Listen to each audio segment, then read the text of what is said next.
Hello there, and welcome to the Sleepy Curiosities. I'm so glad you're here. Maybe it's been a long day, or maybe you just like to fall asleep thinking about the quiet details of space.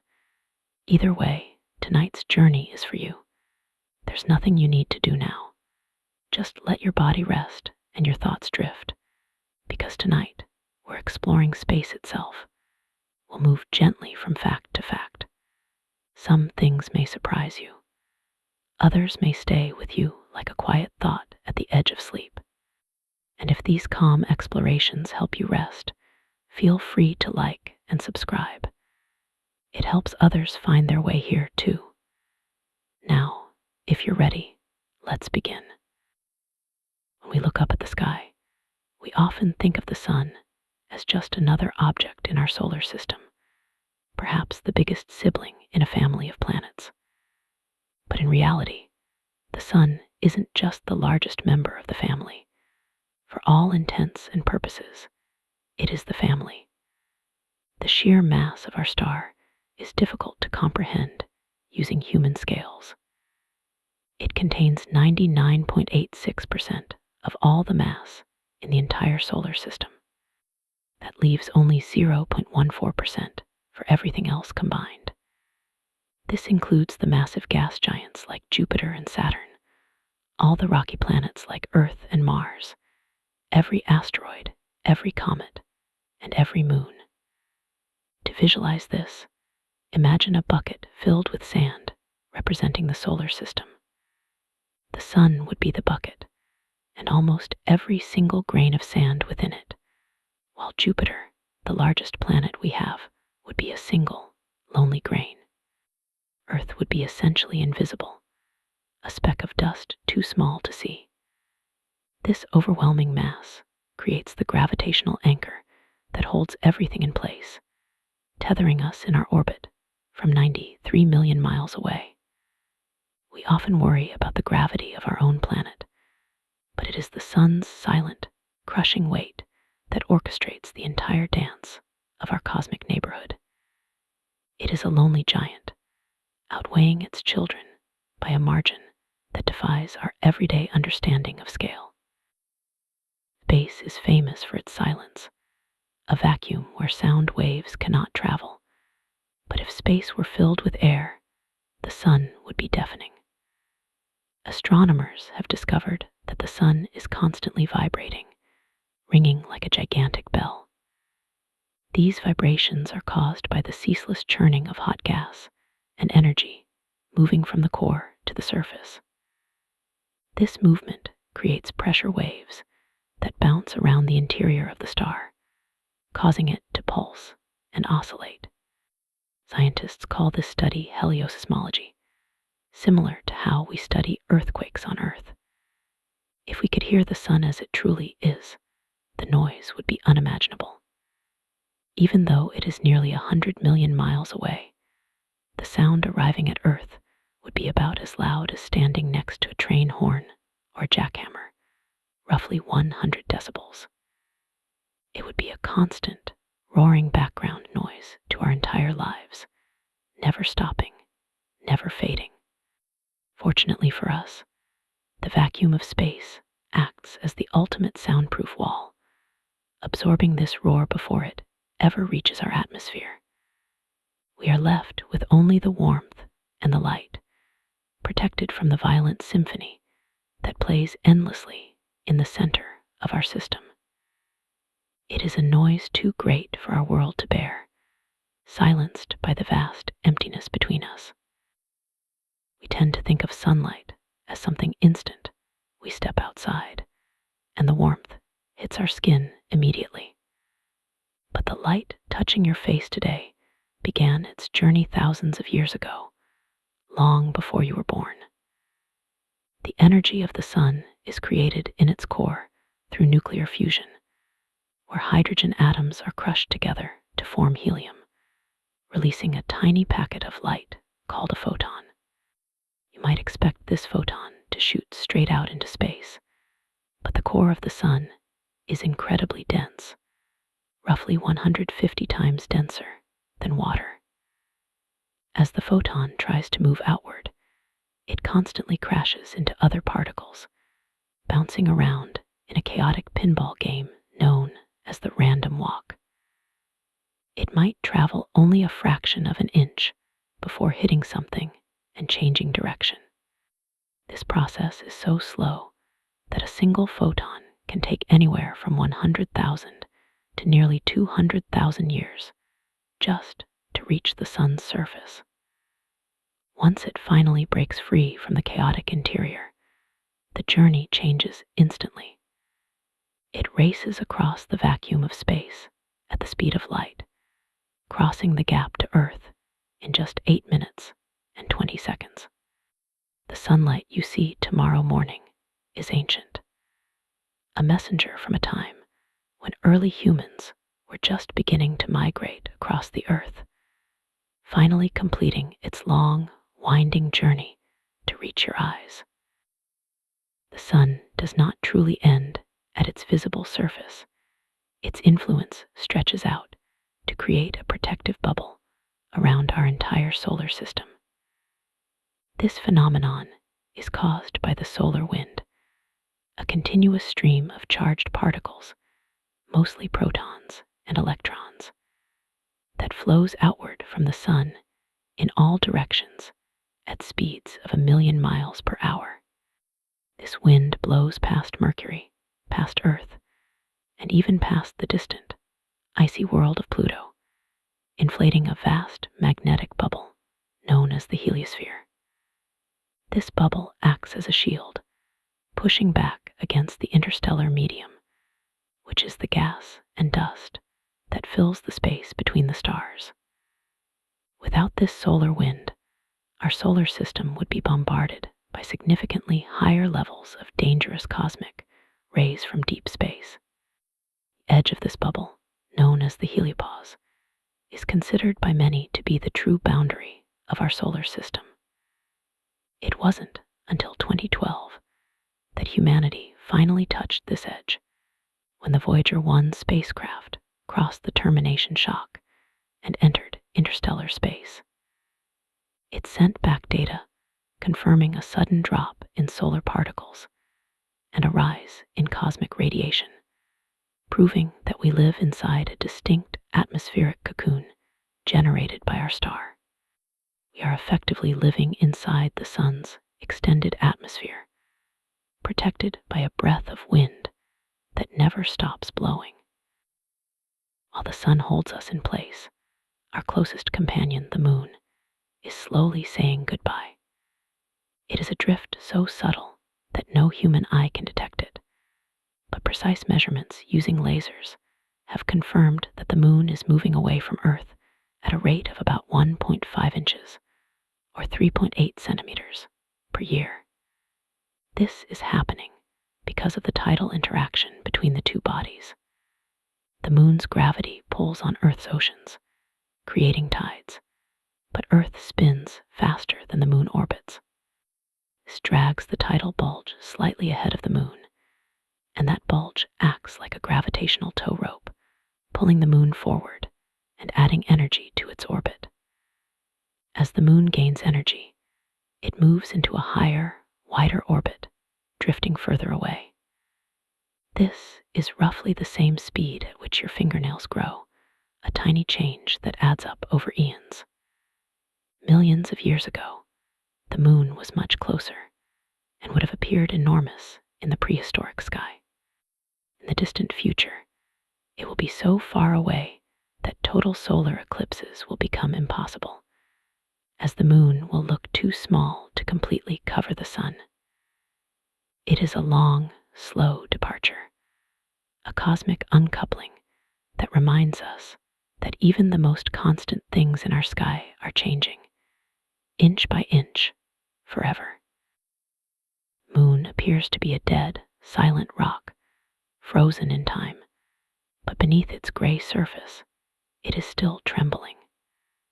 During the Apollo missions in the 1970s, astronauts placed seismometers on the lunar surface to listen for activity. To the surprise of scientists, these instruments recorded thousands of moonquakes. Unlike earthquakes, which are usually caused by the shifting of tectonic plates. Moonquakes have different origins. Some are caused by the immense gravitational pull of Earth squeezing and stretching the moon's interior. Others are caused by meteoroids hitting the surface. But perhaps the most interesting quakes are caused by the sun. As the moon rotates, its surface goes from freezing night to boiling day, causing the crust to expand and snap, creating thermal quakes. What makes these tremors truly haunting is how they sound and feel. Because the moon is dry and cold, devoid of water to dampen vibrations, a moonquake doesn't just rumble and stop like it does on Earth. Instead, the moon rings like a bell. A moderate quake can cause the moon to vibrate for 10 minutes, and larger ones can reverberate for hours. It is a world that holds onto its energy, humming quietly in the dark long after the initial shock has passed, a dry and dusty bell tolling in the silence of space. For as long as humans have walked the earth, we have looked up and seen the man in the moon, always the same familiar face staring back at us. This is due to a phenomenon called tidal locking, or synchronous rotation. Over billions of years, Earth's gravity has slowed the moon's spin until it matches its orbit almost perfectly. The moon takes about 27 days to orbit the Earth, and it takes exactly the same amount of time to rotate once on its own axis. The result is that the moon keeps one hemisphere permanently turned toward us, while the other is forever turned away. We often call this hidden side the dark side of the moon, but that is a misnomer. That side gets just as much sunlight as the side we see. We just never witness it from our backyard. It wasn't until the Soviet probe Luna 3 swung around the back in 1959 that humanity saw the far side for the first time. The images revealed a strange, battered terrain, heavily cratered, and lacking the smooth, dark seas or maria that cover the near side. It looks like a completely different world, rugged and ancient. We are locked in a permanent gravitational dance, holding hands with our satellite in such a way that it never turns its back on us, yet it keeps half of itself a secret, hidden away in the great black beyond. Mercury is the closest planet to the sun, yet it is not the hottest world in our solar system, and that paradox comes down to a missing blanket. You might expect a planet sitting just 58 million kilometers from a star to be scorching hot all the time, and while it certainly bakes, it also freezes. On Mercury, there is virtually no atmosphere to trap heat or distribute it around the globe. This creates the most extreme temperature fluctuations found anywhere in our cosmic neighborhood. During the long Mercurian day, the sun beats down with an intensity we can scarcely imagine, raising the surface temperature to a searing 430 degrees Celsius. That is hot enough to melt lead. But the moment the sun sets, that heat vanishes almost instantly into the vacuum of space, because there is no air to hold on to it. In the deep dark of night, the temperature plummets to minus 180 degrees Celsius. If you were standing on the surface, your front could be burning while your back freezes, with no twilight to bridge the gap. It is a world of violent contrasts, where the difference between noon and midnight is over 600 degrees, swinging back and forth in a rhythm that has continued for billions of years. A lonely world of fire and ice, forever unable to find a middle ground. Even solid planets are not immune to the ravages of time, and Mercury is actually getting smaller as it ages. It is a rare example of a planet that is shrinking before our eyes. Mercury has a massive iron core that makes up a huge portion of its interior, much larger relative to its size than Earth's core. Over billions of years, this liquid core has been slowly cooling down and solidifying. As we know from simple physics, things tend to contract when they cool, and this massive iron heart is no exception. As the core pulls inward, the rocky crust sitting on top of it has nowhere to go. It has to buckle and break to fit onto the shrinking sphere beneath it. Think of a grape drying out in the sun to become a raisin. Its skin wrinkles and folds because the inside is shrinking. On Mercury, these wrinkles are actually enormous cliffs called lobate scarps that can stretch for hundreds of kilometers and soar up to 3 kilometers high. These are not mountains formed by plates crashing together, but scars formed by the planet crushing itself. This process isn't finished. Either recent data suggests Mercury is still contracting today, a slow geological sigh that has reduced the planet's diameter by about 14 kilometers since its birth. A quiet contraction in the dark as the planet pulls itself tighter against the cold. Venus is often called Earth's twin because of its similar size, but it behaves like a rebel in the family, spinning backward compared to almost everything else. If you could stand on the surface of Venus and look up through the thick clouds, you would see the sun rise in the west and set in the east. This retrograde rotation is incredibly slow, so slow that it defies our normal sense of time. It takes Venus about 243 Earth days to complete just one single rotation on its axis. However, it only takes the planet 225 Earth days to orbit the sun. This leads to a truly baffling fact. A day on Venus lasts longer than a year on Venus.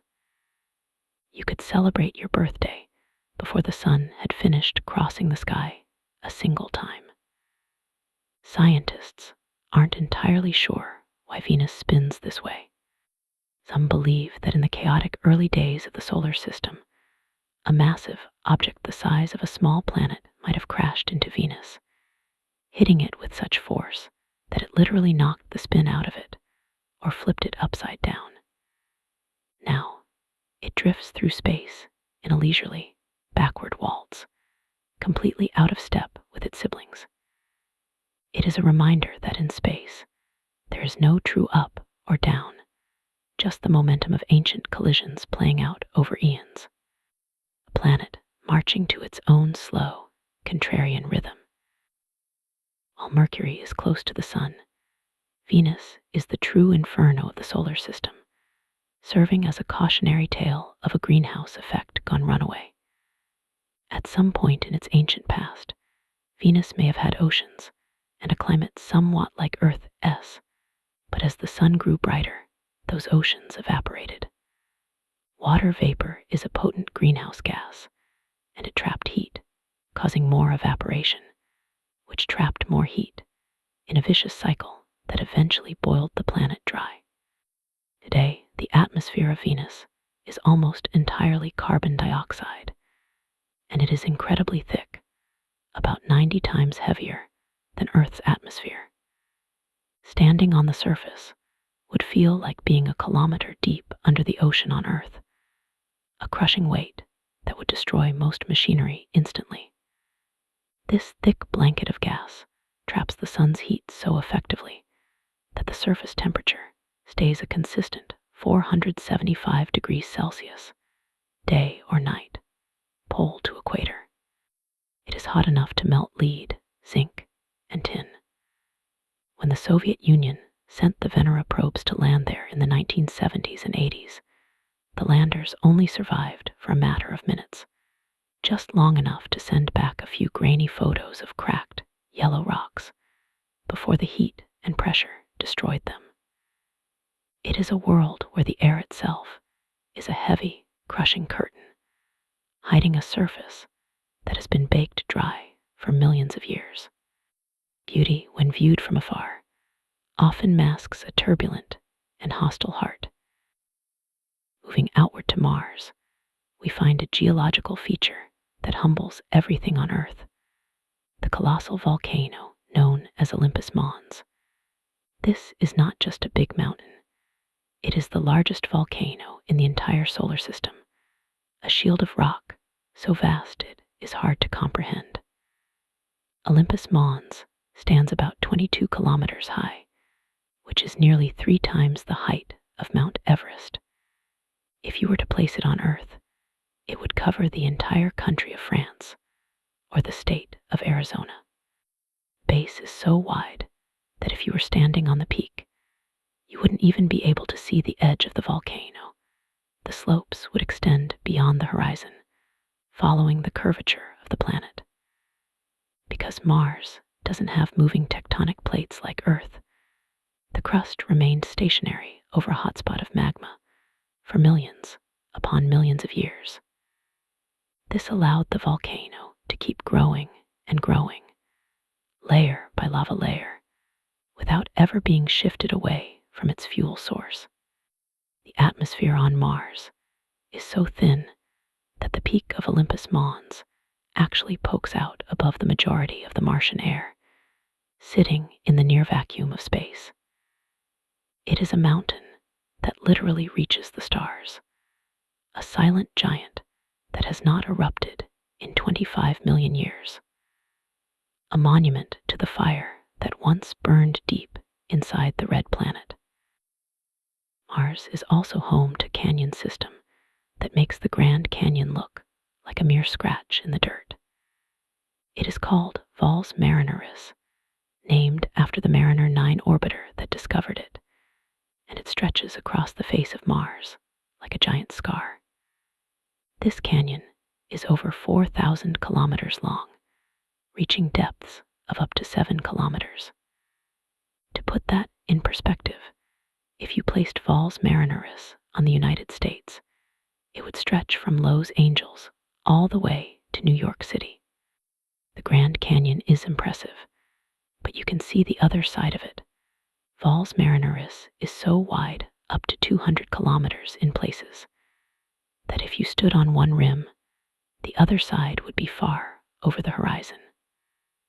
Unlike the Grand Canyon, which was carved slowly by the flow of a river, Valles Marineris is likely a tectonic crack, a massive fracture that opened up as the planet cooled and the crust thickened.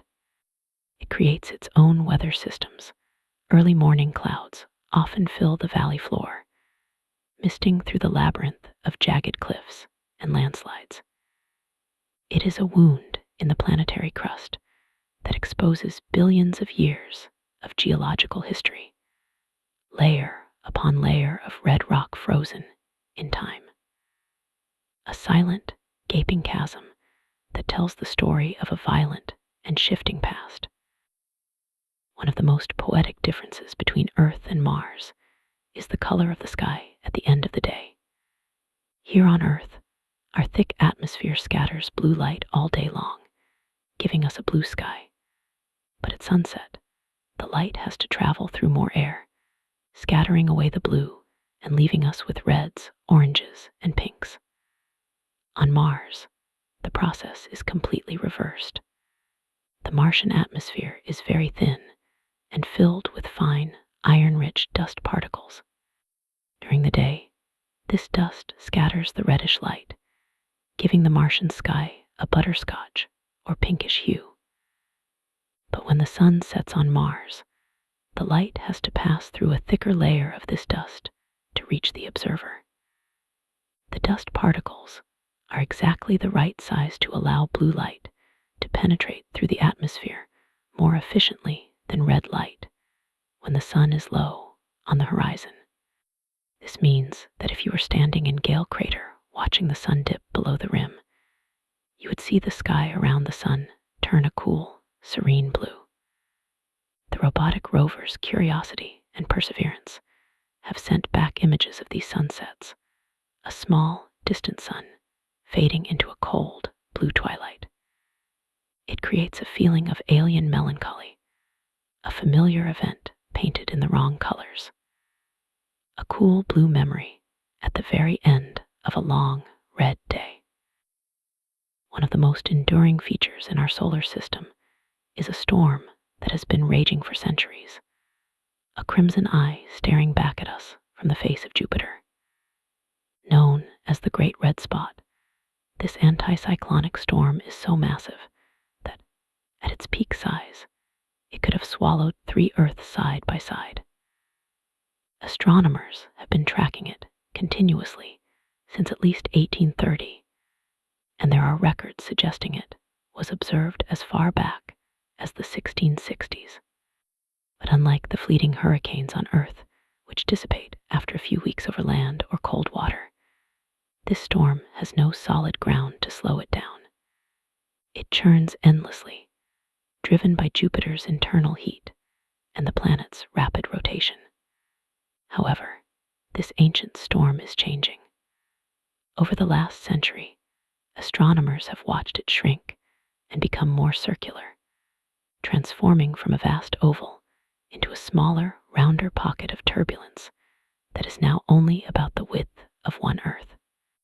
The winds at its edge scream at speeds exceeding 400 miles per hour, creating a wall of pressure that keeps the storm contained.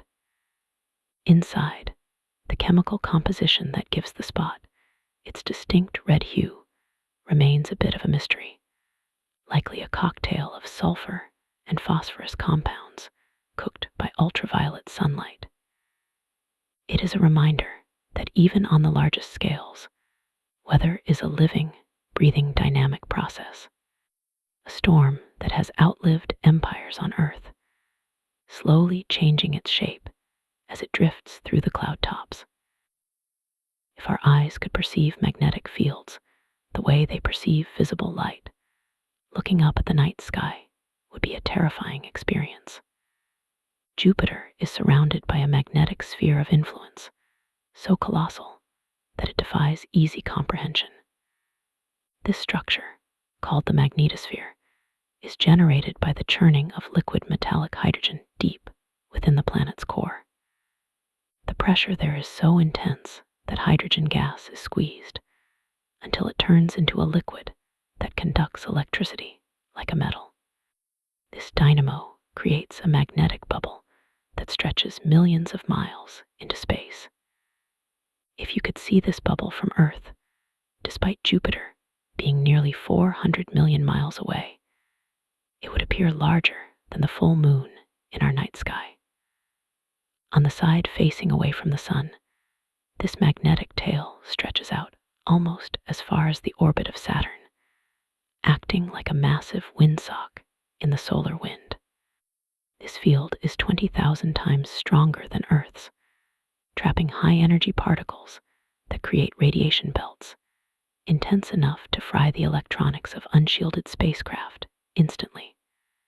It also creates permanent auroras at Jupiter's poles that are larger than our entire planet, glowing in ultraviolet and X-ray light.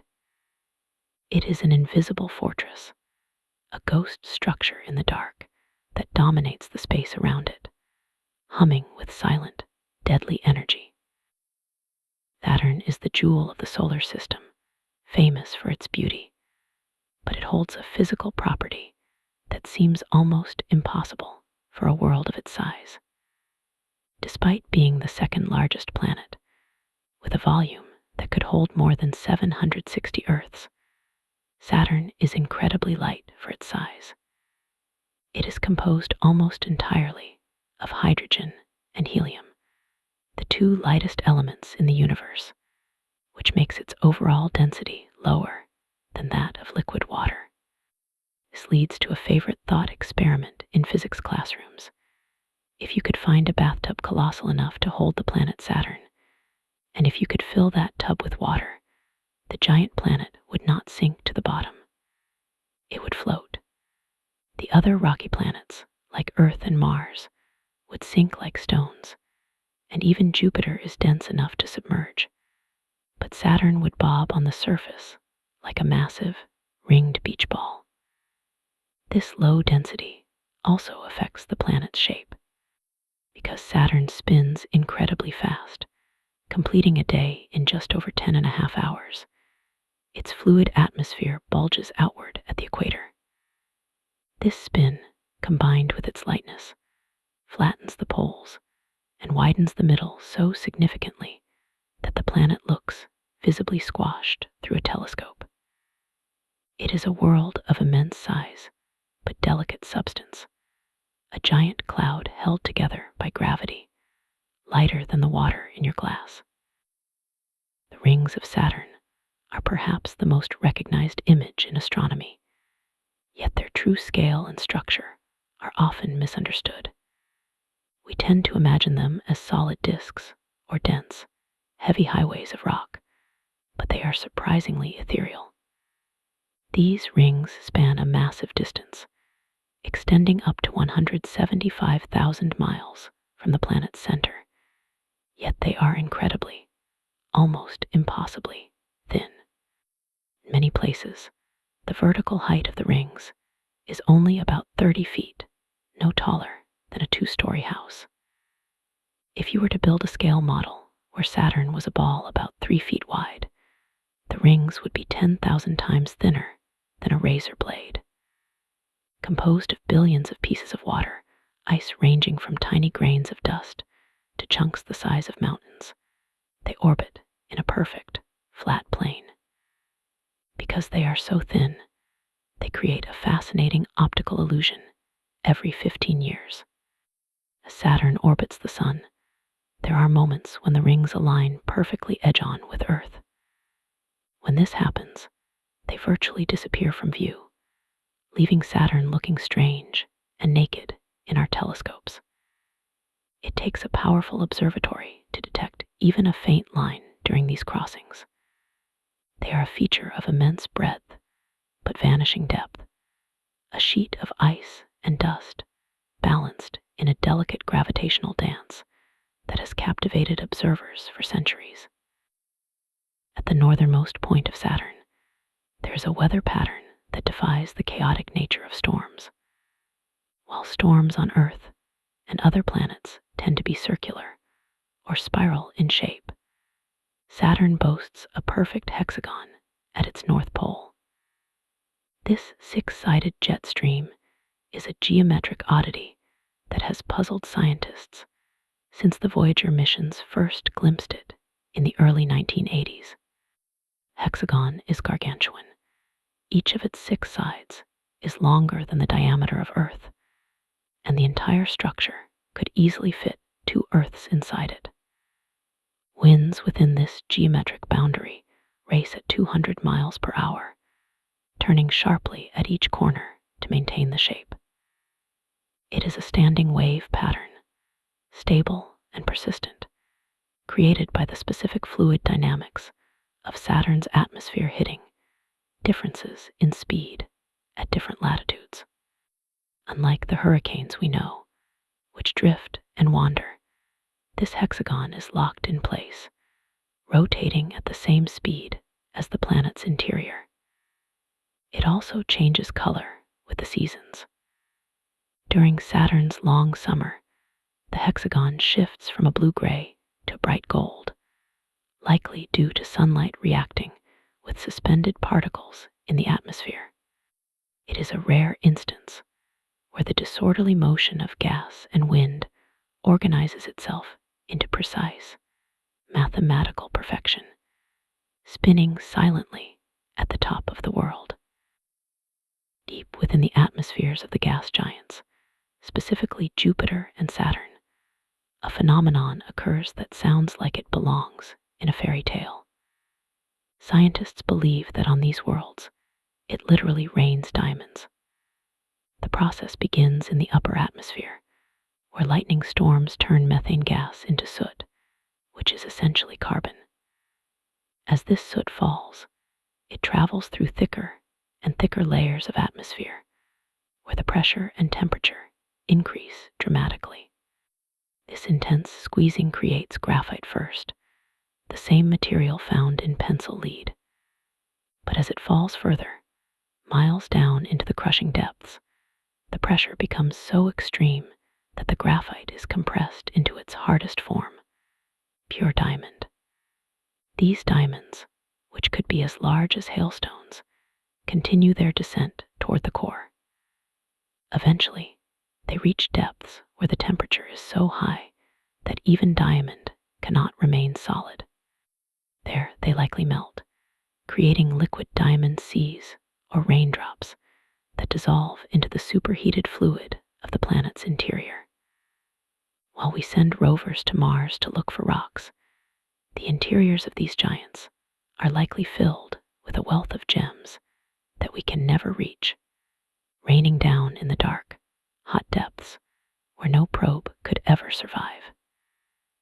A hidden treasure chest buried under thousands of miles of crushing gas. Jupiter plays a crucial protective role in the architecture of our solar system, often referred to as the vacuum cleaner of the cosmic neighborhood. Because of its immense mass, Jupiter possesses a gravitational pull that is second only to the Sun. This gravity acts as a shield for the inner, rocky planets, including Earth.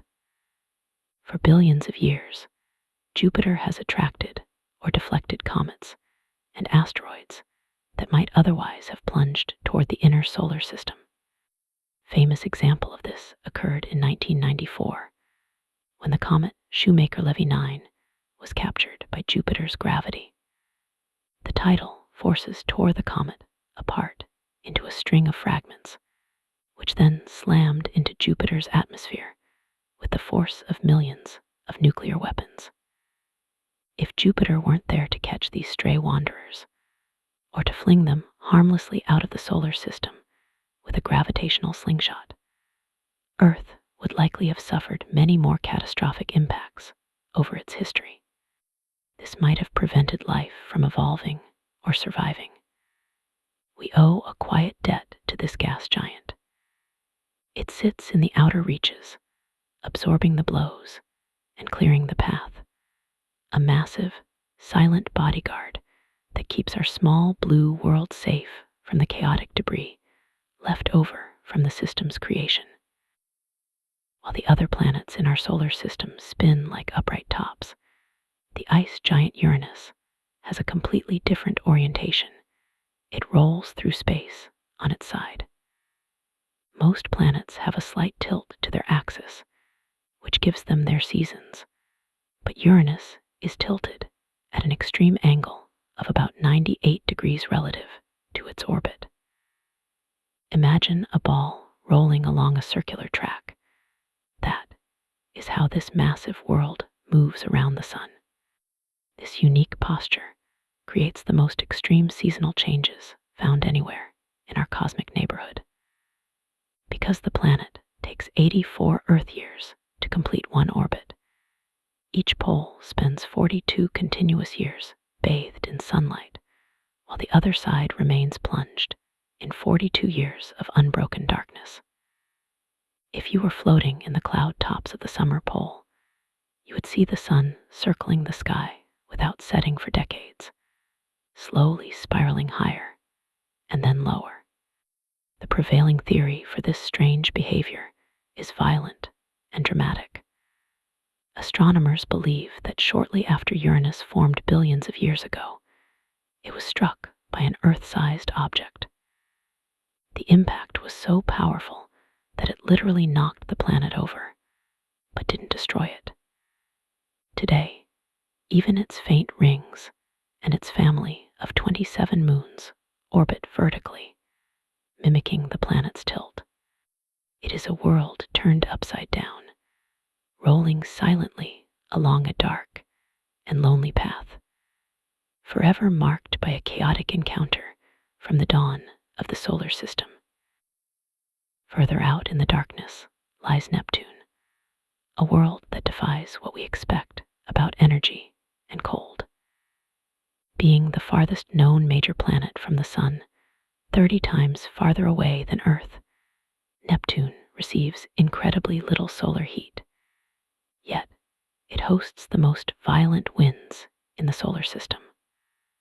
On Earth, a severe hurricane might reach speeds of 250 kilometers per hour, which is destructive enough to level buildings.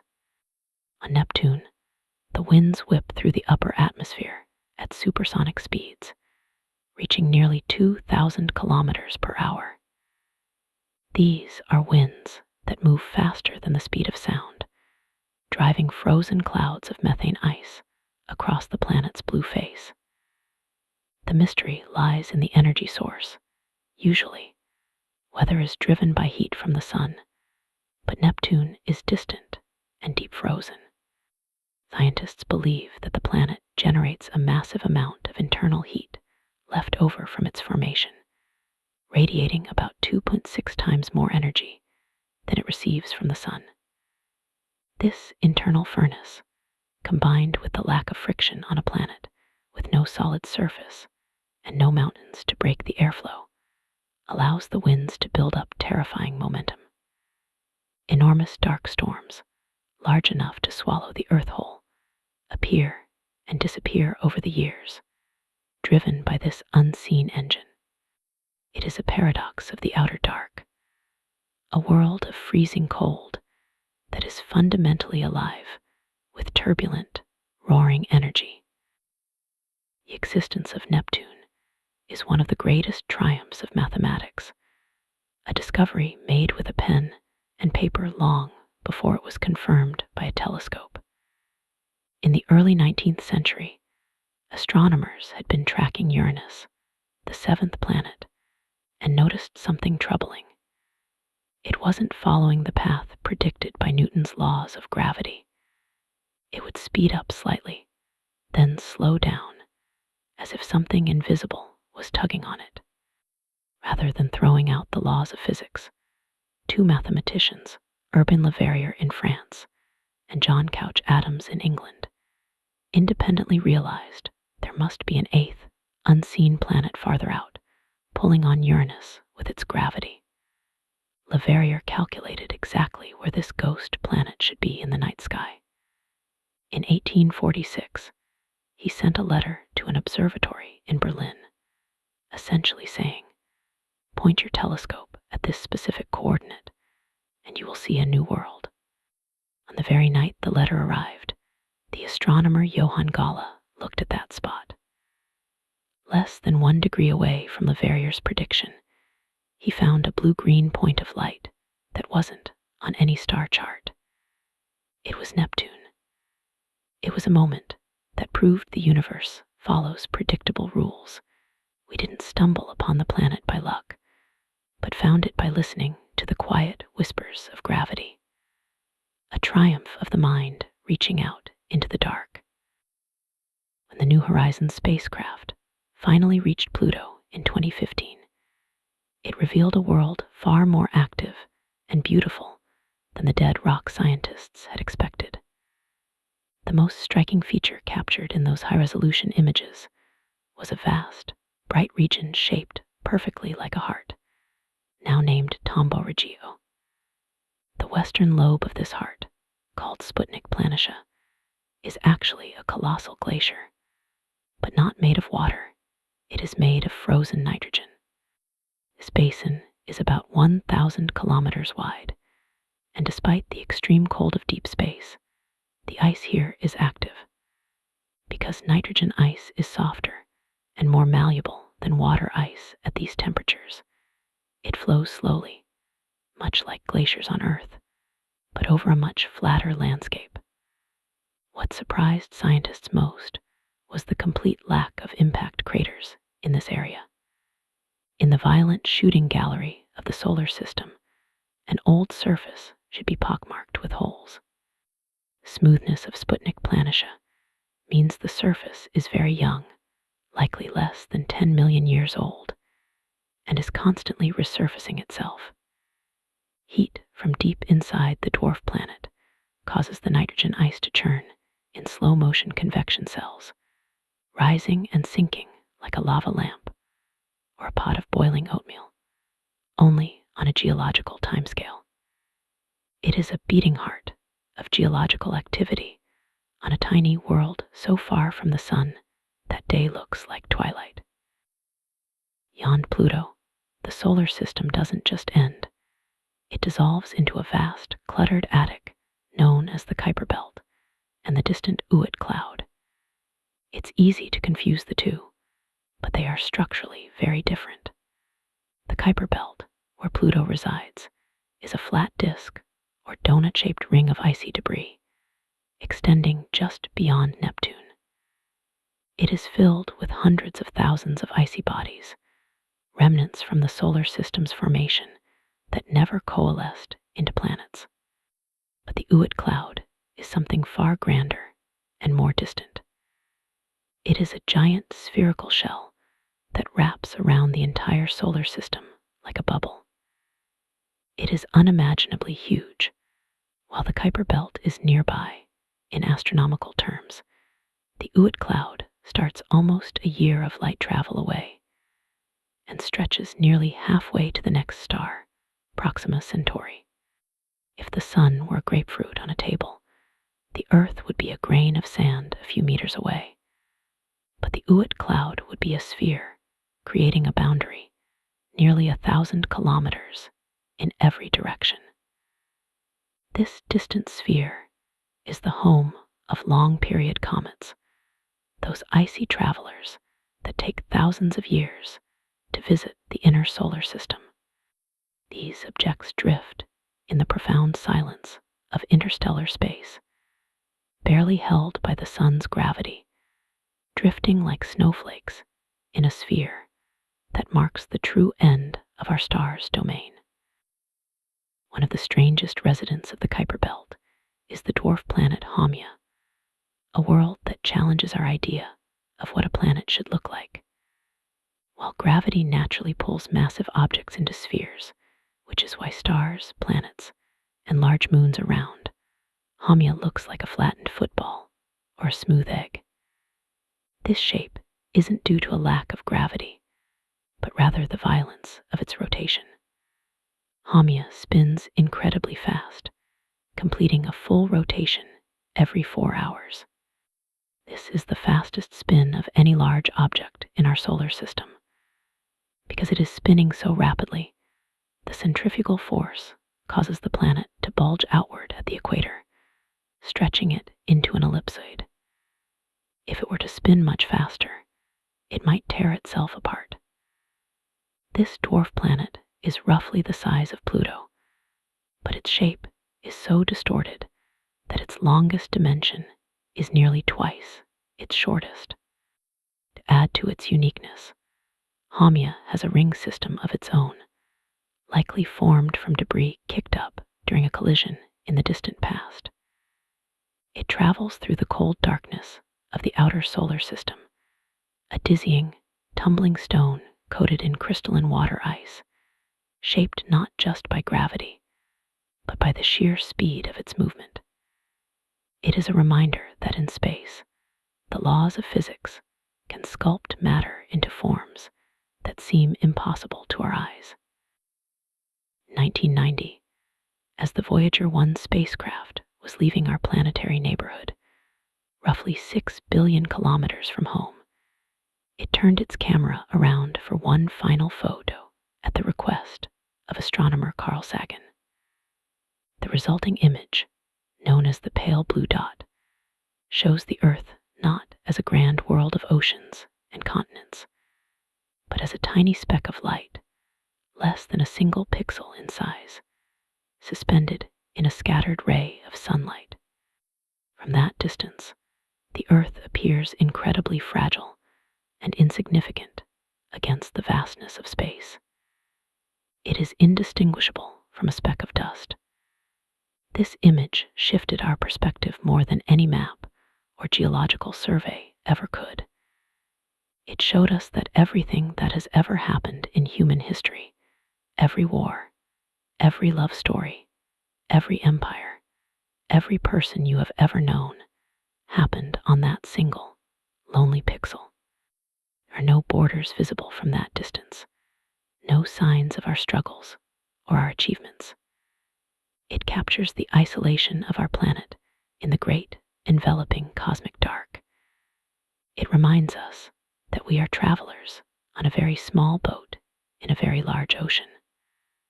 The Voyager probe continued drifting outward, carrying that memory of home into the silence, proving that while our world is small, our curiosity is capable of reaching out to look back at ourselves from the stars.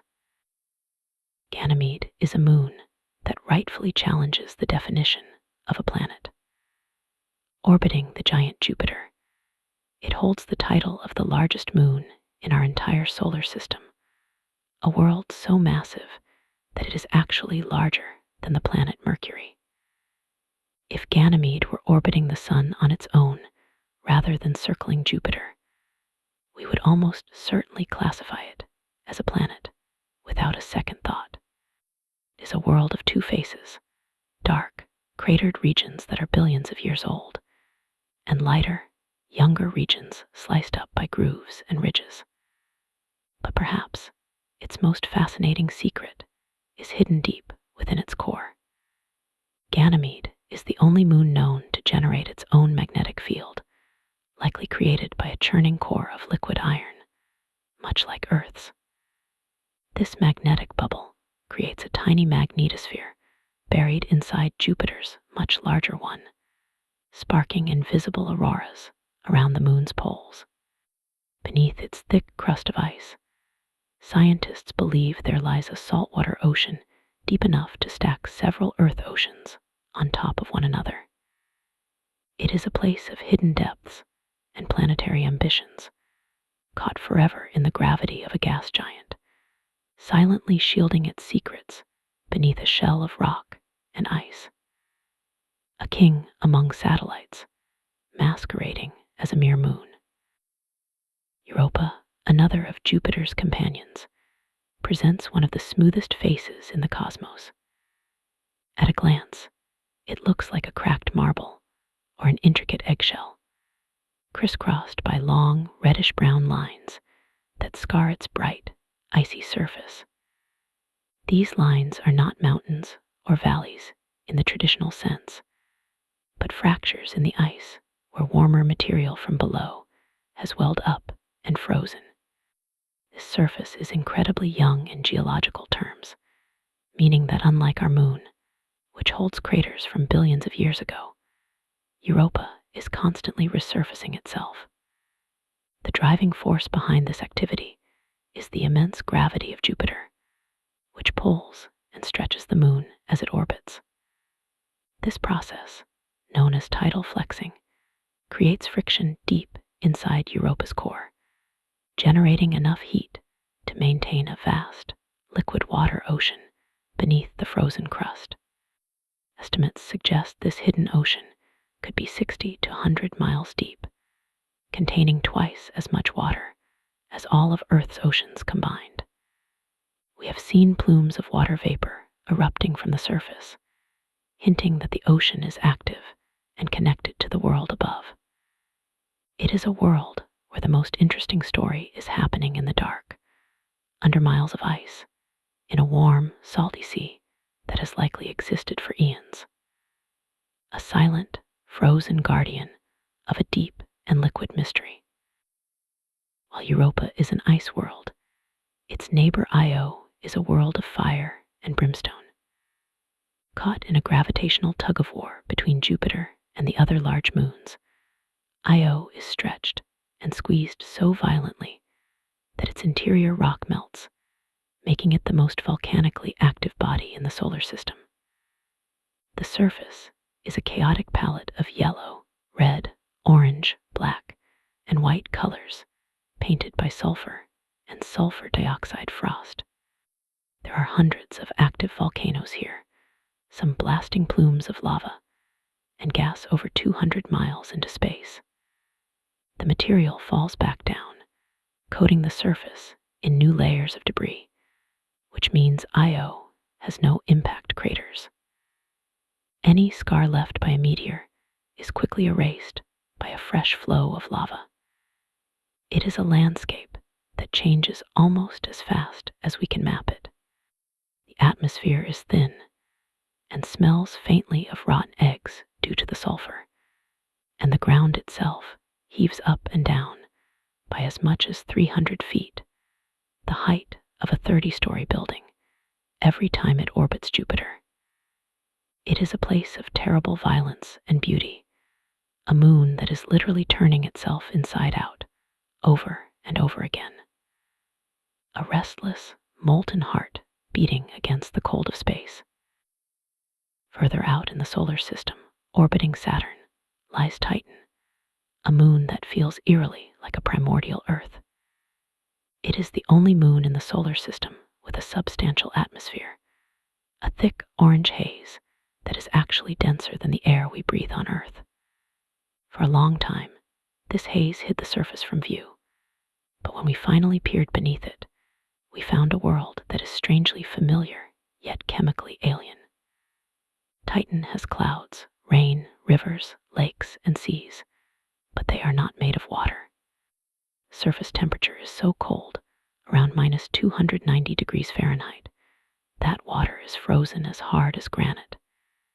Instead, liquid methane and ethane rain from the sky, carving valleys and filling vast lakes near the poles.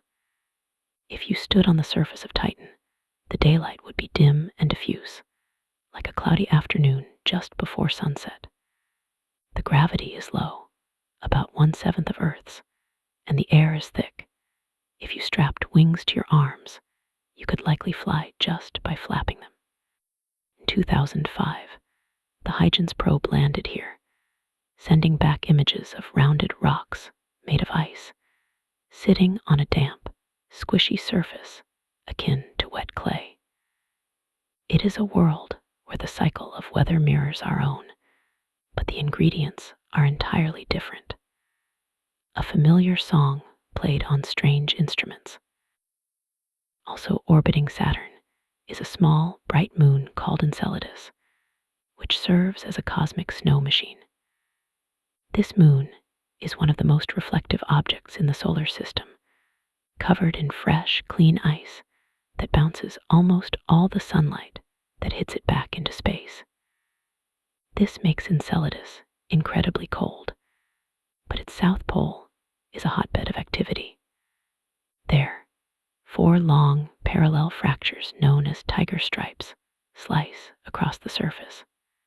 From these cracks, geysers spray supersonic jets of water vapor and icy particles hundreds of miles into space. This spray is so voluminous that it actually creates one of Saturn's rings, the E-ring, which is a diffuse halo of fine ice dust. The Cassini spacecraft actually flew through these plumes and tasted them, finding water, salts, and organic molecules, the basic ingredients for life. Like Europa, Enceladus hides a global ocean beneath its crust, kept liquid by the tidal squeezing of Saturn's gravity.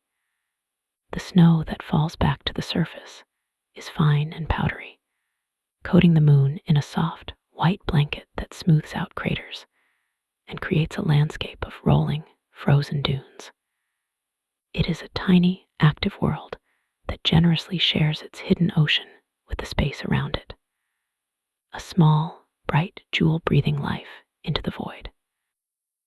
Neptune, the distant blue giant, possesses a moon named Triton that behaves like a captured wanderer. Triton is unique among the large moons of the solar system because it orbits in the opposite direction of its planet's rotation, a path known as a retrograde orbit.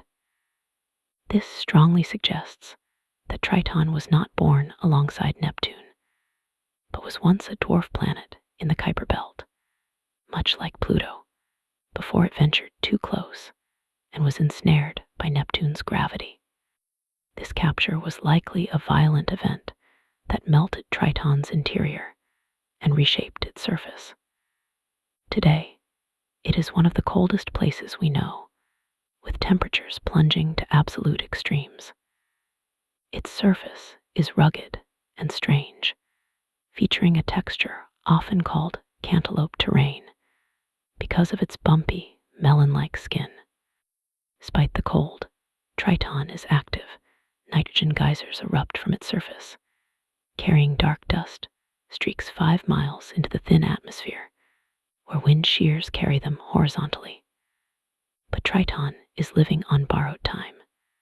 Because of its backward orbit, tidal forces are slowly causing it to spiral inward toward Neptune. Millions of years from now, it will likely be torn apart by gravity, forming a spectacular new ring system around the planet.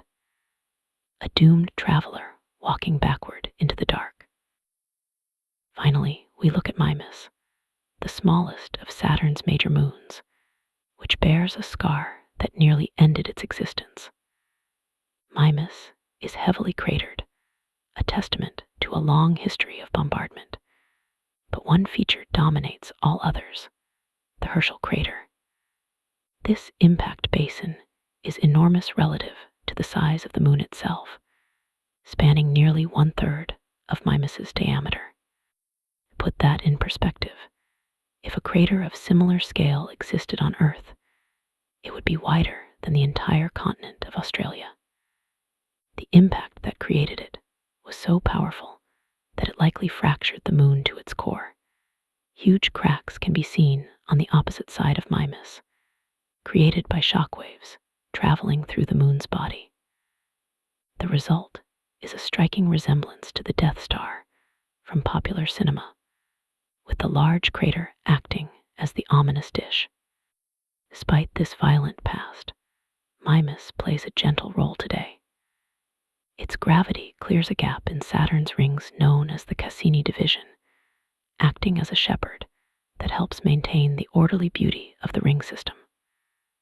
Thermal images have shown that the crater retains heat differently than the rest of the surface, making the moon look like a classic Pac-Man shape in temperature maps. It is a small, battered world that wears its history like a badge of survival, a silent witness to the violent, early days of our neighborhood. Between the massive giants and the wandering planets, there exists a strange class of celestial objects known as brown dwarfs. Astronomers often call them failed stars, though that description feels a bit harsh for these unique worlds. A brown dwarf forms just like a regular star, collapsing from a cloud of gas and dust, but it never gathers quite enough mass to ignite the steady hydrogen fusion that powers a sun. They occupy a mysterious middle ground, ranging from about 13 to 80 times the mass of Jupiter. Because they can't sustain true fusion, they don't shine with the brilliant light of a star. Instead, they glow dimly in infrared, radiating the heat left over from their formation. If you could fly close to one, you wouldn't see a blinding ball of fire, but perhaps a dark, magenta, or reddish sphere, banded with storms like Jupiter, but much hotter. Some of the coolest brown dwarfs have surface temperatures similar to a fresh cup of coffee, or even a warm summer day on Earth. They drift through the galaxy in vast numbers, perhaps as common as the stars themselves, cooling slowly over billions of years until they fade completely into the dark. They are the quiet siblings of the stellar family, heavy with potential, but destined to remain in the shadows, bridging the gap between the gas giants we know and the burning stars we see at night. While our sun will last for about 10 billion years, that lifespan is merely a blink of an eye compared to the red dwarfs. These are the most common stars in the universe, small and cool compared to our own, but they possess an incredible secret to longevity. Massive stars burn through their fuel with voracious intensity, dying young in violent explosions, but red dwarfs sip their hydrogen fuel with extreme efficiency. Furthermore, unlike our sun, which only burns fuel in its core, red dwarfs are fully convective. This means the plasma inside them constantly circulates from the center to the surface and back again, mixing the entire star like a pot of boiling soup. This circulation allows them to use 100% of their hydrogen fuel, rather than leaving a shell of unused gas. Because of this frugal consumption, red dwarfs can live for trillions of years. In fact, the universe is not yet old enough for a single red dwarf to have died of old age. Long after our sun has expanded and faded, and long after the bright giants have detonated, these small red embers will still be shining. They will be the last lights in the cosmos, keeping a lonely watch over a darkening universe for eons to come. At the other end of the size spectrum lies Betelgeuse, a red supergiant that dominates the constellation of Orion. To understand the scale of this star, we have to move beyond simple comparisons and imagine it physically placed in the center of our own solar system. If Betelgeuse replaced our sun, its surface wouldn't just swallow Mercury and Venus. It would extend out past Earth, past Mars, and possibly reach nearly as far as the orbit of Jupiter. A single star so vast that it would consume everything we have ever touched or seen. It is a bloated, dying giant, pulsating rhythmically, expanding and contracting like a beating heart over periods of hundreds of days. Its outer layers are so diffuse that they are practically a hot vacuum, a ghostly red mist that thins out into space rather than ending at a sharp surface. Betelgeuse is destined to go supernova, an explosion that will be visible from Earth even during the day. While we don't know exactly when this will happen, it could be tomorrow or in 100,000 years. We know that it has already lived a fast and furious life. It is a reminder that the brightest lights burn the quickest, consuming themselves to light up the dark before vanishing into history. When a massive star finally ends its life in a supernova, the core that remains can collapse into a neutron star, an object of density that defies human comprehension. Imagine taking a star with more mass than our sun, perhaps 500,000 Earths worth of material, and crushing it down into a sphere only about 20 kilometers wide. That is the size of a single large city like London or Manhattan. The result is a substance so dense that a single teaspoon of neutron star material would weigh about 1 billion tons, roughly the same as Mount Everest.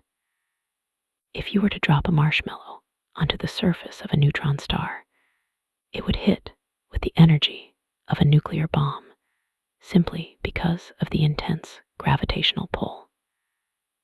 The surface gravity is about 200 billion times stronger than Earth's. On this incredibly smooth crust, the highest mountains are only a few millimeters tall, yet climbing them would be impossible. The matter is packed so tightly that protons and electrons are crushed together to form neutrons, creating a bizarre superfluid state in the core. These dead stars are cosmic tombs, holding the mass of suns within the boundaries of a city, locking matter into a prison from which almost nothing can escape but radiation.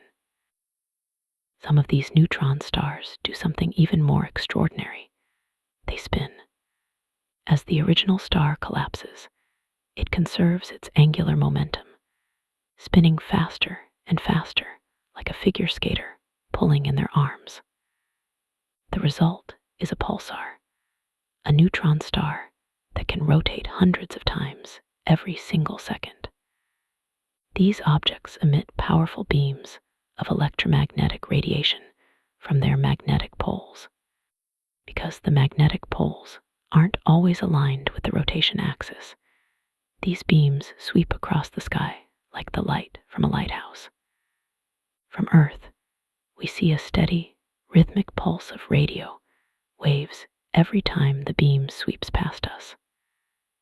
The timing of these pulses is incredibly precise, rivaling the accuracy of our best atomic clocks.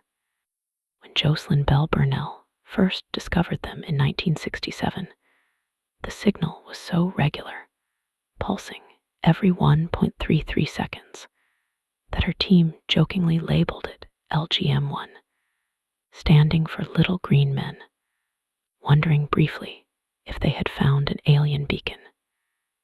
Instead, they had found the heartbeat of a dead star. Some pulsars spin so fast, up to 700 times a second, that the surface is moving at a significant fraction of the speed of light. A cosmic dynamo humming in the deep silence of space. The death of a massive star is not a quiet fading away, but a detonation of almost unimaginable power known as a supernova. For a few weeks, a single exploding star can outshine the entire galaxy that hosts it. Think about that scale. A galaxy like the Milky Way contains hundreds of billions of stars. Yet one single dying star can release as much energy in a few seconds as our sun will release in its entire 10 billion year lifetime. This explosion is driven by the sudden collapse of the core, creating a shockwave that tears the star apart at speeds of up to 30,000 kilometers per second. Throughout history, guest stars have appeared in our sky, bright enough to be seen during the day, recorded by astronomers in China, the Middle East, and Europe. The supernova of 1054, for instance, was visible in daylight for weeks and left behind the beautiful Crab Nebula that we see today. These events are the universe's way of broadcasting a death, a flashbulb moment that traverses millions of light years to tell us that a giant has fallen. But in that violence lies creation, as the explosion disperses the elements needed for life: carbon, oxygen, iron, scattering the seeds of future worlds into the void. While stars fuse hydrogen into helium and eventually create elements as heavy as iron, the creation of the most precious metals requires something even more violent than a standard supernova. For a long time, scientists wondered where the universe got its supply of gold, platinum, and uranium. We now know that much of it comes from the collision of two neutron stars, an event called a kilonova. When these ultra-dense, city-sized remnants spiral into each other and merge, the impact is catastrophic. The collision sprays neutron-rich material out into space, where it rapidly undergoes nuclear reactions to form heavy elements. In a single such event detected in 2017, scientists estimated that the collision produced a mass of gold equal to several times the mass of the Earth. This debris is then flung out into the galaxy, eventually mixing with gas clouds to form new solar systems.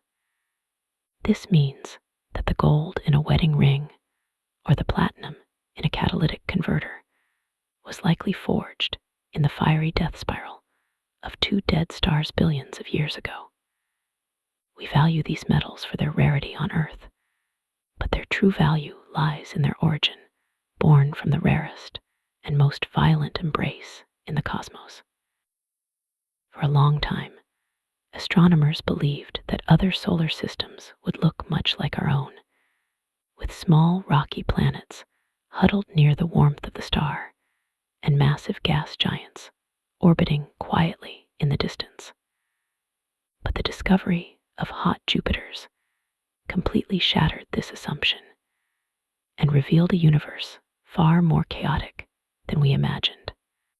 These are gas giants that share the mass and composition of planets like Jupiter or Saturn, yet they orbit perilously close to their parent stars, often closer than Mercury orbits our sun.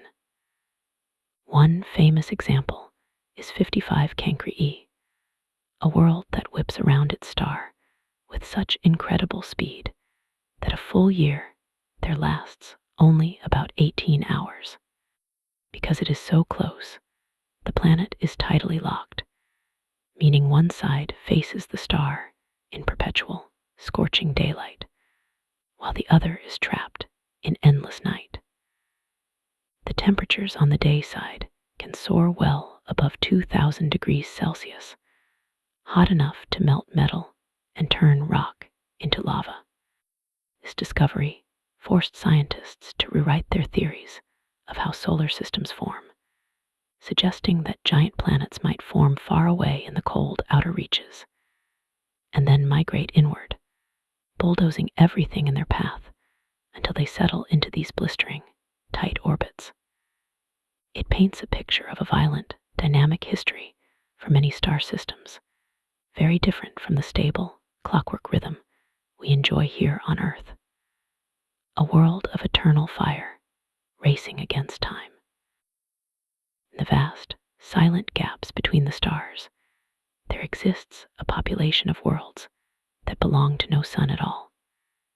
These are known as rogue planets, or free-floating planetary mass objects, and they drift alone through the galactic darkness.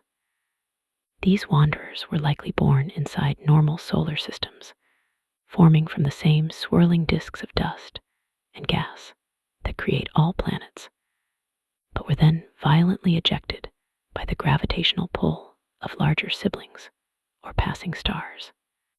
Cast out from their families, they travel through the interstellar void where the temperature hovers near absolute zero. Without a star to warm them, their surfaces are frozen solid, locked in a permanent midnight that has lasted for eons. However, they might not be completely dead worlds. Scientists believe that some rogue planets with thick atmospheres could trap enough heat from their own formation to maintain liquid water deep beneath a thick layer of ice. Estimates suggest that these lonely wanderers might actually outnumber the stars in our galaxy, meaning the Milky Way is filled with billions of invisible, drifting worlds that we can only detect when they briefly pass in front of a distant star, bending its light with their gravity. They move quietly through the deep ocean of space, untethered and unseen, like ships sailing without a harbor. When we look for planets outside our solar system, we sometimes find worlds that look deceptively familiar, but hide terrifying conditions beneath their clouds. A prime example is the exoplanet HD 189,733b, located about 64 light-years away from Earth. To our eyes, this planet would appear as a stunning, deep azure blue marble, remarkably similar in color to Earth. But that gentle blue hue is not caused by oceans of water or a nitrogen-rich atmosphere like ours. Instead, the color comes from a hazy atmosphere filled with silicate particles, essentially tiny grains of glass that scatter blue light. The weather on this world is among the most extreme we have ever discovered. The winds whip around the planet at speeds of up to 8,700 kilometers per hour, which is 7 times the speed of sound. This creates a horrifying weather phenomenon. It literally rains glass, and because of the supersonic winds, the glass rains sideways. If you were to stand on the surface, you would be caught in a horizontal storm of lacerating shards, moving faster than a bullet. It is a potent reminder that in the cosmos, beauty does not always equal hospitality. A planet can wear the colors of a sanctuary while harboring a storm that defies imagination. One of the most captivating discoveries in the search for other worlds is the TRAPPIST-1 system, a cosmic family that feels crowded compared to our own spacious neighborhood. Located about 40 light-years away, this ultra-cool red dwarf star is hosted by 7 Earth-sized planets, all packed into an orbit smaller than the distance between Mercury and our Sun. Because the star is much cooler and dimmer than ours, the planets can huddle close to it without boiling away. The arrangement is so compact that if you stood on the surface of one of these worlds, the neighboring planets would appear huge in the sky, sometimes appearing twice as large as the moon looks from Earth. You would be able to see their geographical features, clouds, and perhaps even oceans with the naked eye, hanging above you like massive moons. The dynamics of this system are a complex gravitational dance. The planets resonate with each other, tugging rhythmically as they pass. 3 of these worlds sit within the habitable zone, where liquid water could potentially exist on the surface.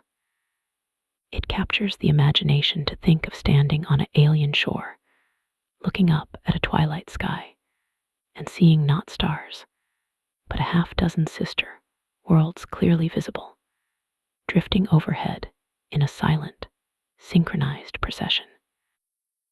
For decades, science fiction dreamed of planets with 2 suns, where double shadows stretch across the ground, and the sunset is a dual spectacle. We now know that these circumbinary planets are real, and they are more common than we once thought. In these systems, a planet orbits around a pair of stars that are themselves orbiting each other. Gravitational forces in such a system are incredibly complex. The planet is constantly being pulled in slightly different directions as the 2 stars dance in the center. This means that a planet in a circumbinary system might not have a perfectly circular orbit or steady climate. The length of its days and the intensity of its seasons could vary wildly depending on where the stars are in their own cycle. For an observer on the ground, the view would be constantly changing. Sometimes the 2 stars would rise together, merging into a single bright point of light. At other times, they would be separated, perhaps casting different colored lights, one red, one yellow, across the landscape. As the day ends, one sun might set while the other remains high in the sky, creating a twilight that lingers for hours before true darkness falls. It is a world where the passage of time is marked not by a single steady arc, but by a complex, weaving celestial waltz. Deep in the galaxy, there are planets that may be composed of materials we consider precious treasures on Earth. These are the carbon planets, worlds formed from clouds of gas that were rich in carbon, but poor in oxygen. In our solar system, silicates and oxygen dominate the rocky chemistry, which is why Earth is mostly rocks and sand. But in a carbon-rich system, the geology would be radically different. Mountains and crust of such a planet could be made of graphite, the same material found in pencil lead. As you go deeper underground, the immense pressure of the planet's gravity would compress that carbon into crystalline structures.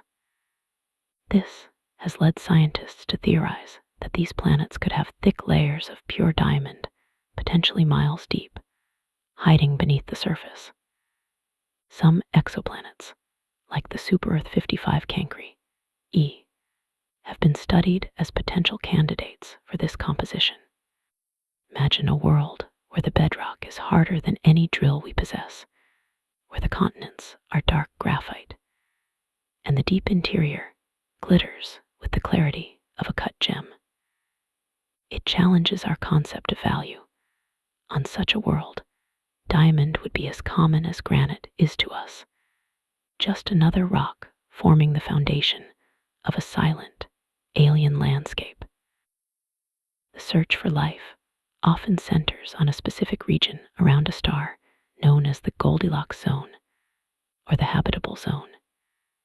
This is the narrow band of space where the temperature is just right, not too hot and not too cold, allowing liquid water to exist on a planet's surface. The location of this zone depends entirely on the star. For a massive, blazing blue star, the habitable zone is pushed far out, billions of kilometers away. For a small, cool red dwarf, the zone is tucked in very close, often closer than Mercury is to the Sun. But simply being in this zone is not a guarantee of a gentle environment. Mars, Earth, and Venus all inhabit different edges of our Sun's habitable zone, Yet their fates were drastically different. Venus became a runaway greenhouse oven, while Mars lost its atmosphere and froze. Earth alone maintained the delicate balance. This concept reminds us that a planet's ability to host life is a fragile interplay of distance, atmosphere, and luck. It suggests that while there may be billions of planets sitting at the right distance, only a precious few might have the right combination of clouds and chemistry to cradle an ocean. It is a quiet boundary in the dark, marking the difference between a barren rock and a living world. In the vocabulary of the cosmos, few phrases are as evocative as the event horizon. This is the defining boundary of a black hole, the precise threshold where the pull of gravity becomes so intense that not even light can move fast enough to escape it. To visualize this, imagine a river flowing toward a massive waterfall. Far upstream, you can swim against the current comfortably. As you get closer to the drop, the current speeds up, and you have to swim harder just to stay in place. The event horizon is the point where the water flows faster than you can possibly swim. Once you cross that invisible line, no matter how strong you are, the current will inevitably carry you over the edge. For a black hole, that current is the bending of space itself. From the outside, the event horizon looks like a sphere of absolute darkness, a shadow silhouetted against the starlight. It is not a solid surface you would crash into, but rather a point of no return, a phantom door that locks behind you the moment you pass through. If you were falling in, you might not even notice crossing it, but for the universe outside, you would simply fade from view, your light stretching and dimming until you vanished completely. It is the ultimate boundary, dividing the known universe from the unknowable mystery within. A silent doorway that opens only one way.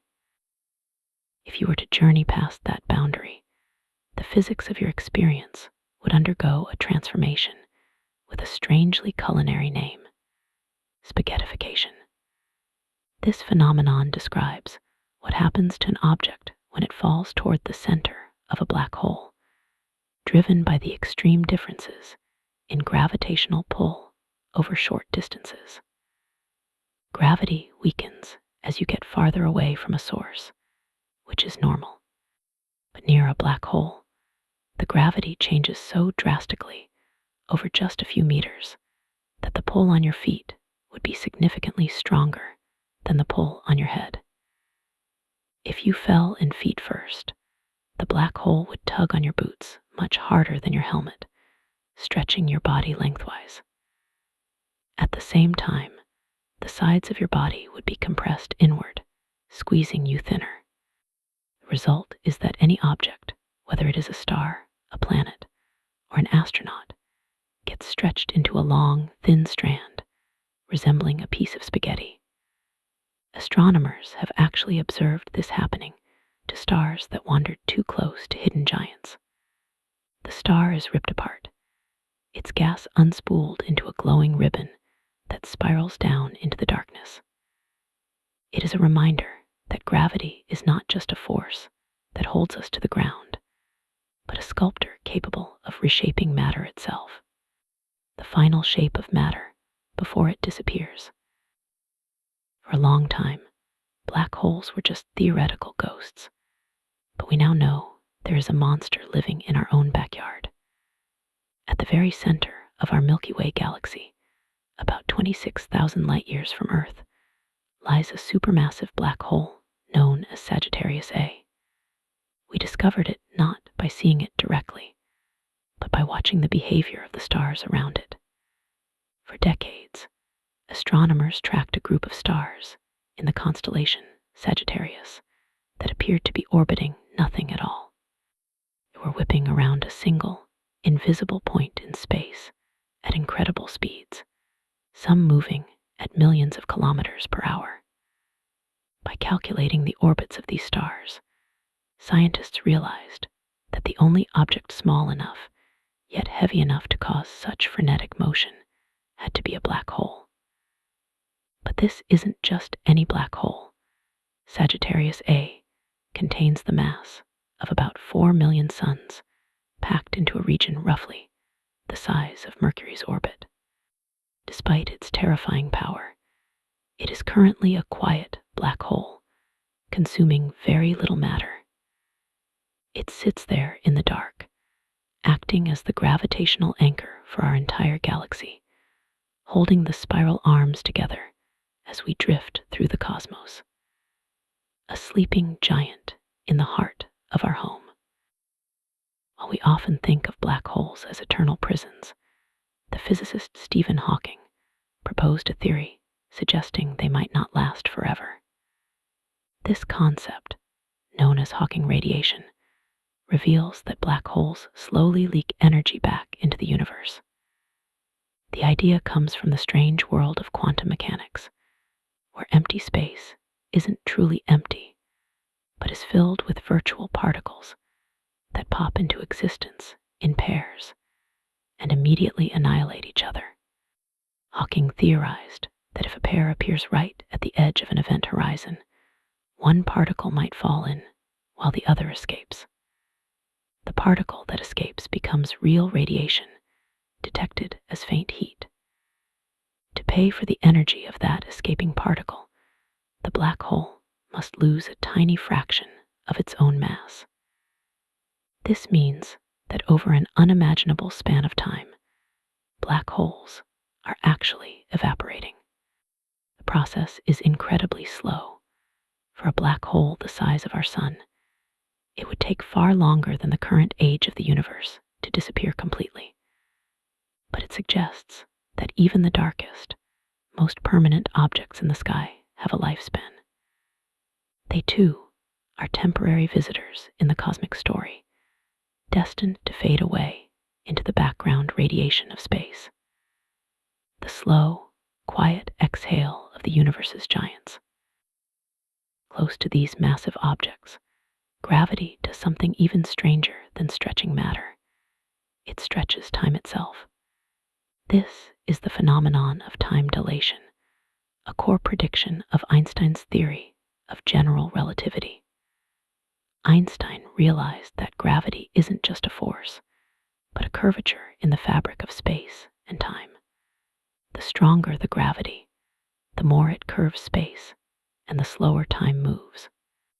If you were to hover in a spaceship just above the event horizon of a supermassive black hole, time for you would pass at a normal rate.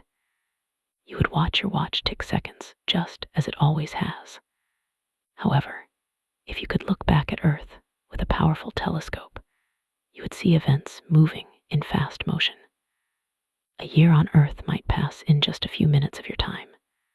Conversely, if observers on Earth looked at you, you would appear to be moving in extreme slow motion, frozen in the amber of distorted time.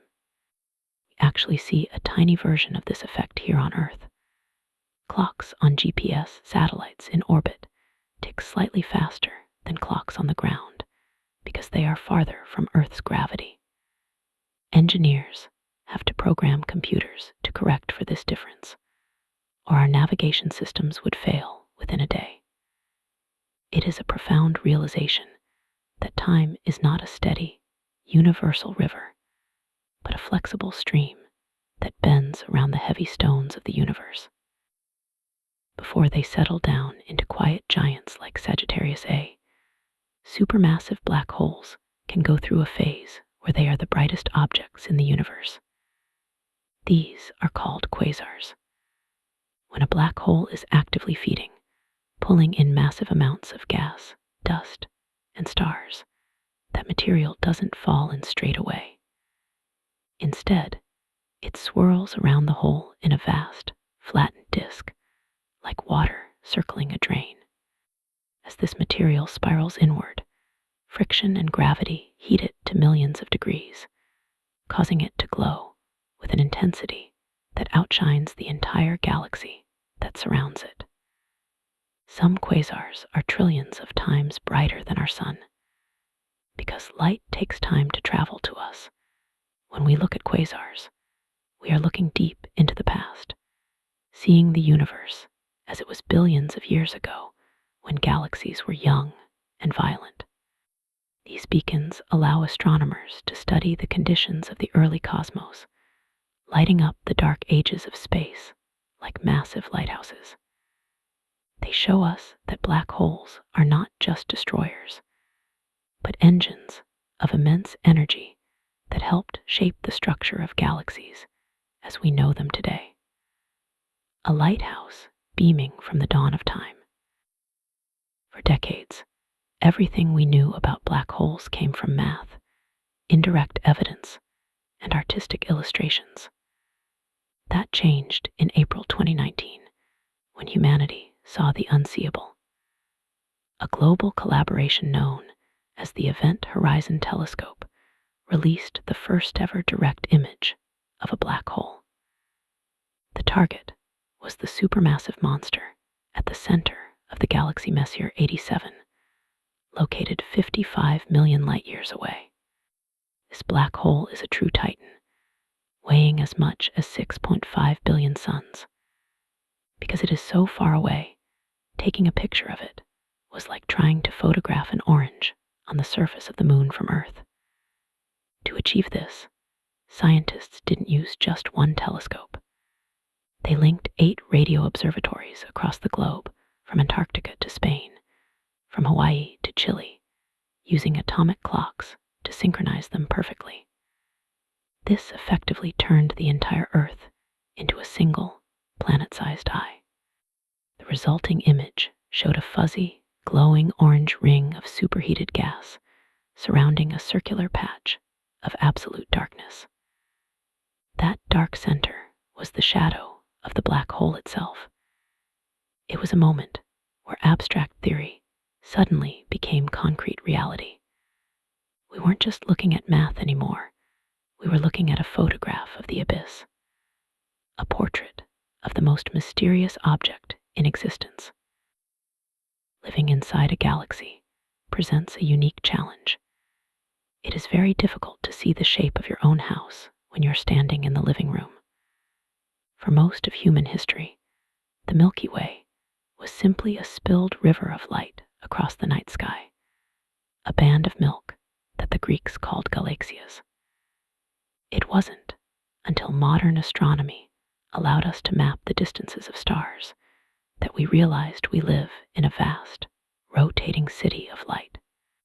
We now know that the Milky Way is a barred spiral galaxy, a flat disk about 100,000 light-years across, with a dense, rectangular bar of stars at its core. From this central bar, beautiful arms spiral outward like a pinwheel, filled with gas, dust, and newborn stars. Our solar system resides in one of the quieter suburbs, known as the Orion Arm, located about 26,000 light-years from the bustling galactic center. If you could fly above our galaxy and look down, it would look like a glowing hurricane of light slowly turning in the dark.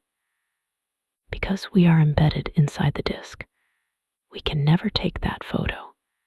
Every image you have ever seen of the Milky Way from the outside is actually an illustration or a photo of a different galaxy that we think looks like ours.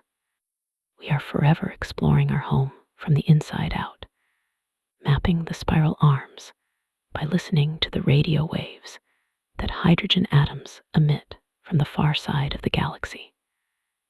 It is a structure of immense beauty that we are part of, yet can never truly step back to behold. Even when we are standing perfectly still on Earth, we are moving at incredible speeds through the cosmos.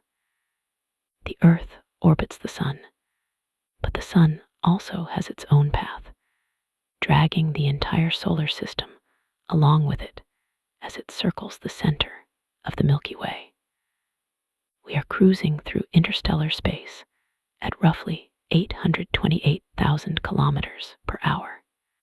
Despite this tremendous speed, the galaxy is so vast that it takes the Sun approximately 225 to 250 million Earth years to complete just one single lap. We call this period a galactic year. To put this timescale into perspective, the last time our solar system was in this exact spot in its orbit, dinosaurs were just beginning to rise in the Triassic period.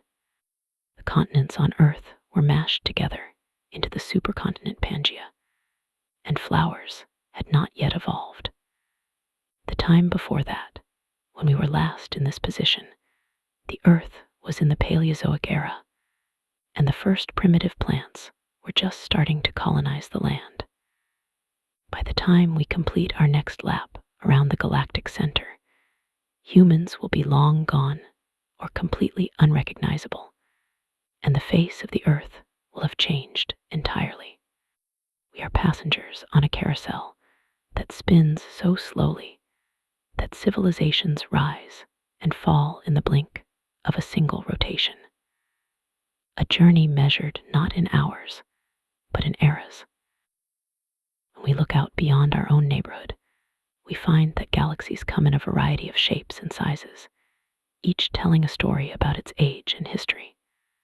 Not every galaxy is a beautiful spiral like the Milky Way. Broadly speaking, astronomers organize them into three main families. First, there are the spirals, flat disks with rotating arms, which are often rich in gas and dust, actively building new stars. Then there are the elliptical galaxies, which look like glowing, fuzzy footballs or spheres. These are often the oldest inhabitants of the universe, massive swarms of trillions of stars that have used up most of their gas. In elliptical galaxies, star formation has mostly stopped, leaving behind older, redder stars to drift in random orbits around the center, like bees buzzing around a hive. Finally, there are the irregular galaxies, which have no defined shape at all. These are often the result of cosmic collisions or gravitational tug-of-war, where the structure of a galaxy has been warped and twisted by a larger neighbor. It creates a sense of a cosmic ecosystem where galaxies are born, mature into spirals, and perhaps eventually merge to become massive ellipticals in their old age. Looking at the deep field of the sky is like looking at a forest, seeing saplings, mighty oaks, and fallen logs all existing together in the same dark soil. A cosmic garden with different species of light. One of the most profound mysteries of our galaxy, and all galaxies, is that they are spinning too fast to hold themselves together. In the 1970s, the astronomer Vera Rubin observed the rotation of spiral galaxies and noticed something impossible.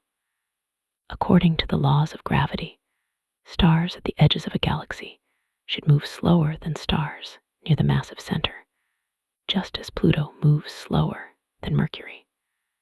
But Rubin found that the outer stars were moving just as fast as the inner ones. At these speeds, the gravity from the visible stars and gas shouldn't be strong enough to keep the outer stars in orbit. The galaxies should fly apart, flinging their stars into deep space like water spinning off a bicycle wheel.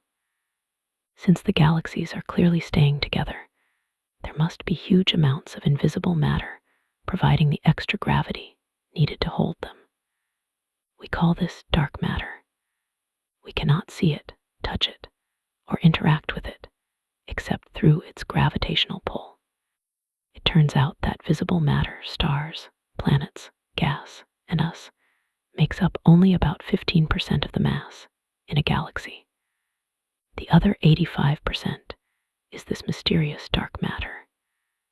It forms a vast, invisible halo around the Milky Way, a hidden scaffolding that keeps our home from disintegrating. We are floating in a sea of invisible substance, noticed only by the way it guides the stars. The Milky Way is not alone in its corner of the universe. We are dancing with a massive partner known as the Andromeda Galaxy. Andromeda is a spiral galaxy like ours, but larger, and it is currently rushing toward us at about 110 kilometers per second. While the expansion of the universe is pushing most galaxies away from us, gravity is pulling Andromeda and the Milky Way together. In about 4.5 billion years, the two galaxies will meet. It won't be a sudden crash, but a slow, ghostly merger that takes millions of years to complete. Because the space between stars is so vast, it is incredibly unlikely that any two stars will actually collide. Instead, the galaxies will pass through each other, their shapes warping and twisting as gravity rearranges them. Eventually, the beautiful spiral arms of both galaxies will be destroyed, and the two will settle down into a single, massive elliptical galaxy that astronomers have playfully nicknamed Milkomeda. If you were standing on Earth during this time, assuming the Earth still exists, the night sky would be spectacular. The band of the Milky Way would be replaced by the bright core of Andromeda, growing larger and larger until the two cores merge, lighting up the dark with the glow of a trillion new neighbors. A new sky for eyes that haven't been born yet. For a long time, we didn't know if the Milky Way was the entire universe or just one island in a larger sea. Today, thanks to instruments like the Hubble Space Telescope, we have an answer that challenges the imagination. In 1995, astronomers pointed Hubble at a tiny, completely black patch of sky near the Big Dipper. This patch was about the size of a grain of sand held at arm's length, and it appeared empty to ground-based telescopes. Hubble stared at this spot for 10 days, collecting the faintest particles of light. When the image was processed, that empty darkness was filled with nearly 3,000 distinct galaxies. Every speck of light in the image wasn't a star, but a swirling city of billions of stars. By extrapolating this count to the entire sky, astronomers estimate there are between 200 billion and 2 trillion galaxies in the observable universe. Think about that for a moment. If you held a grain of sand up to the sky, you're covering thousands of galaxies.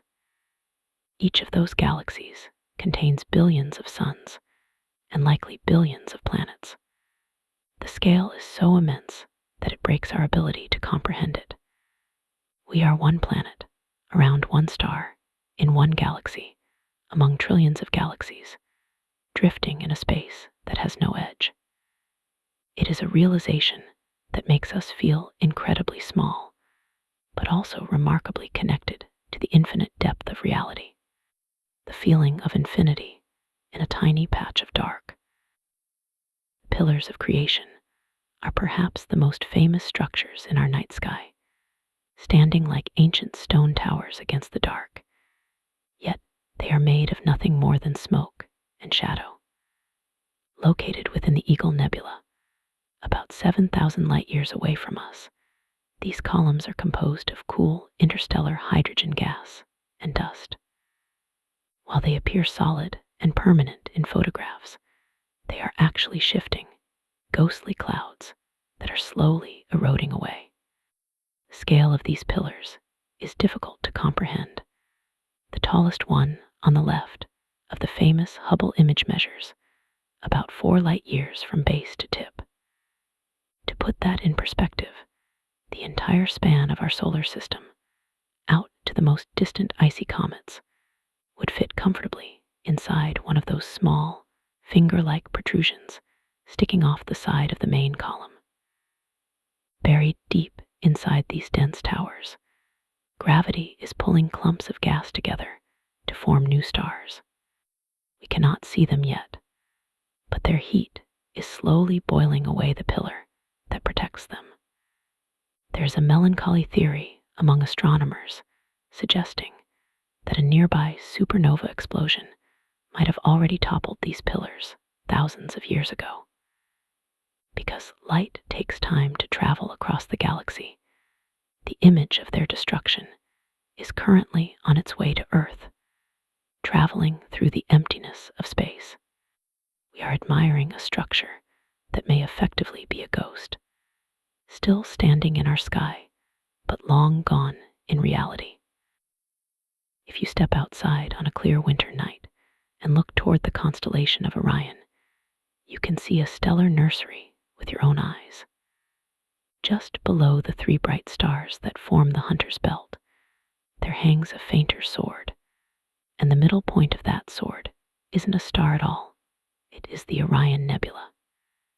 It appears as a fuzzy patch of light to us, but it is actually a cavern of illuminated gas and dust about 24 light years across.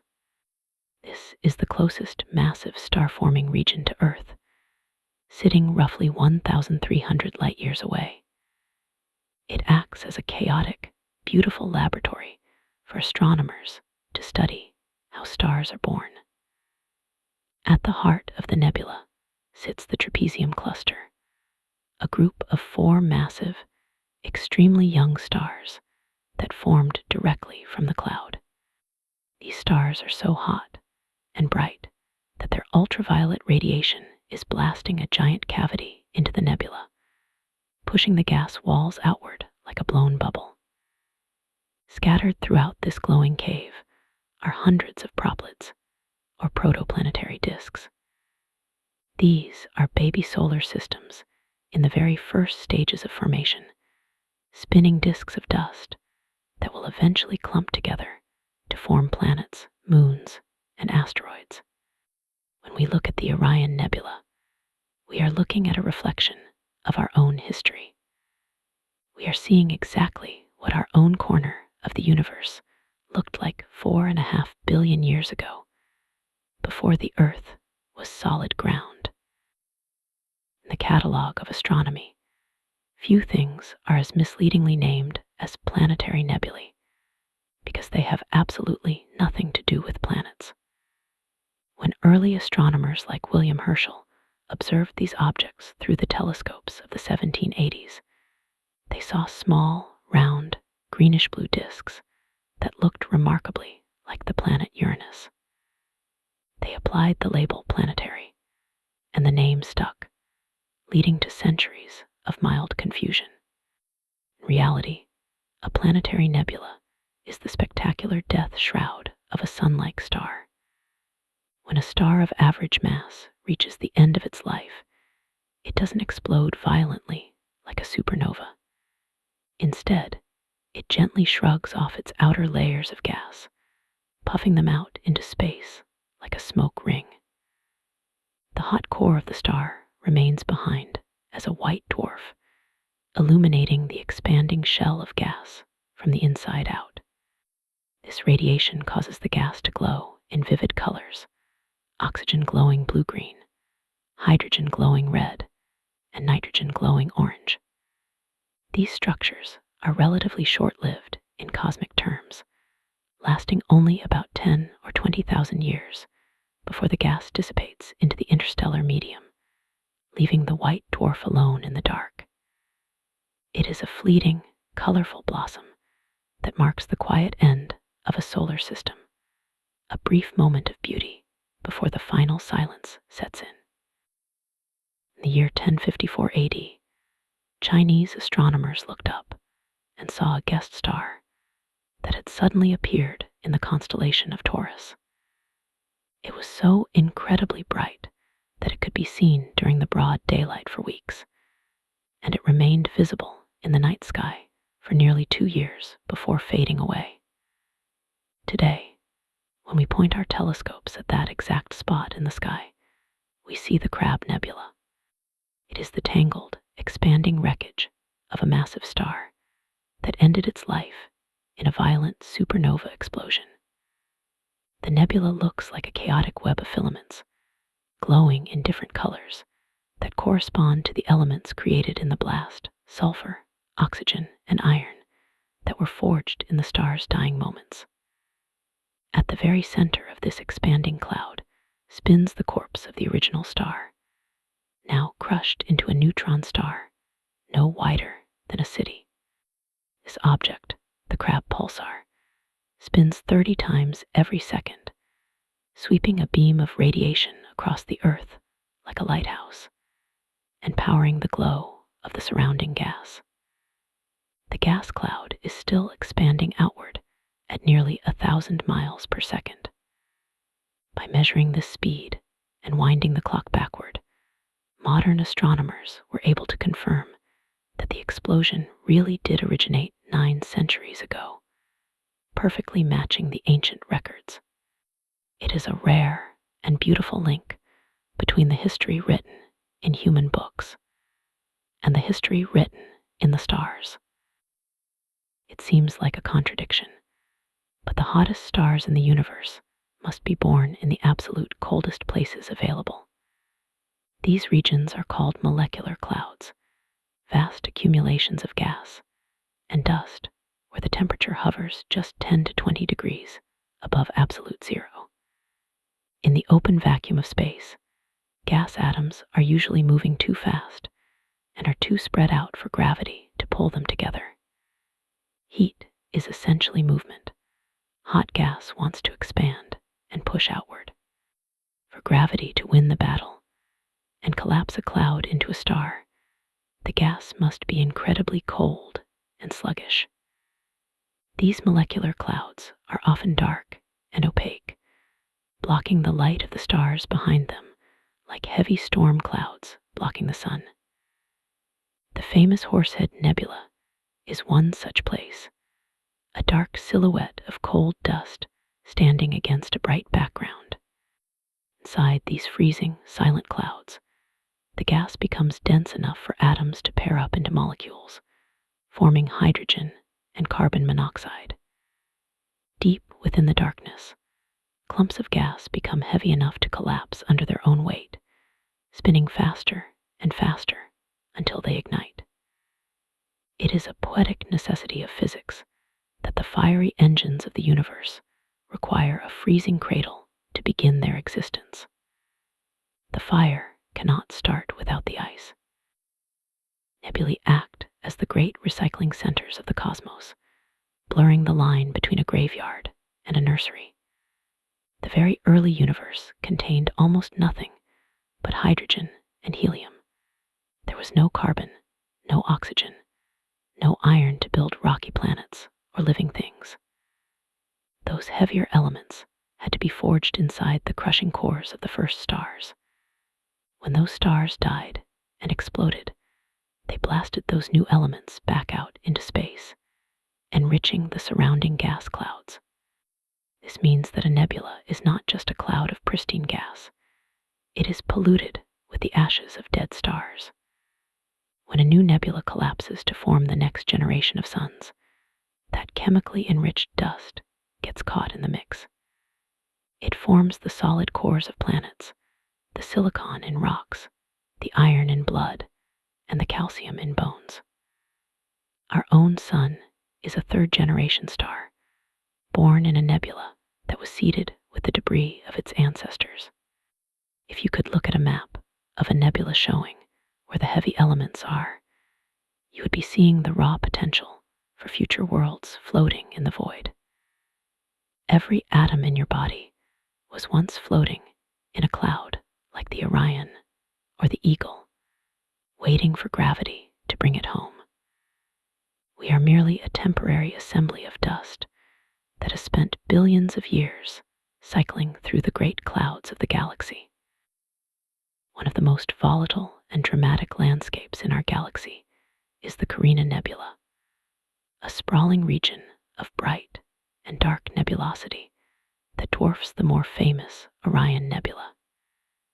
It is home to the star Eta Carinae, a massive, unstable giant that is prone to violent outbursts, having erupted in the 1840s to become the second brightest star in the sky before fading again.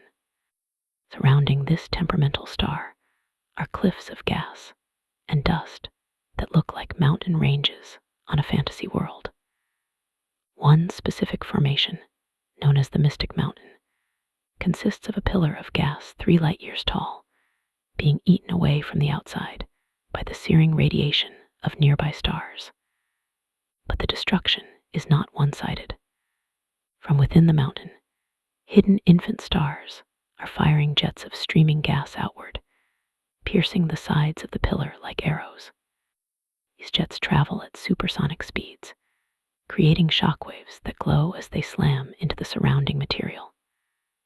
The result is a landscape of chaotic beauty, towering spires, glowing rims of ionized gas, and dark, dense knots where new stars are holding on for life. The colors in the telescope images, browns, reds, and blues, reveal different temperatures and densities, painting a picture of a battlefield where the forces of gravity and radiation are locked in an eternal struggle.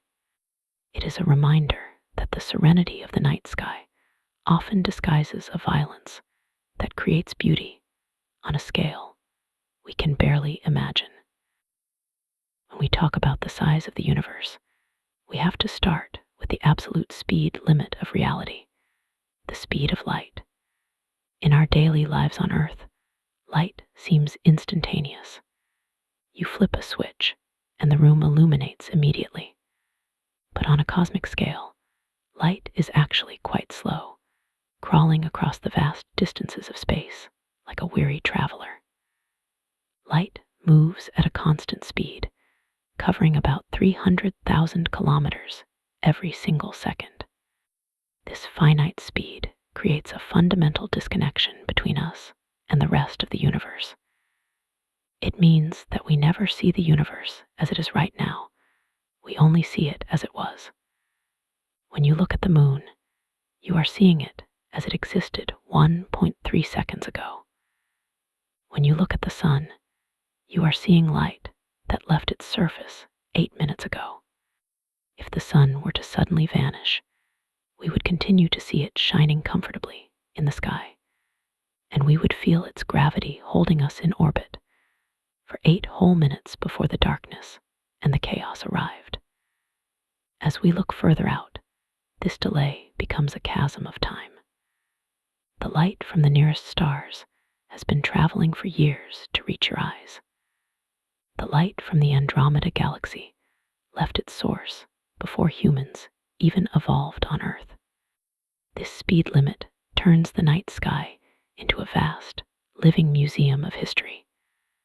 We are trapped in a bubble of the present, forever looking out at ghosts from the past, witnessing events that finished unfolding long before we were born. A sky full of echoes. Because of this speed limit, telescopes act as time machines, allowing us to peer back toward the very beginning of everything. The farther into space we look, the deeper into the past we see.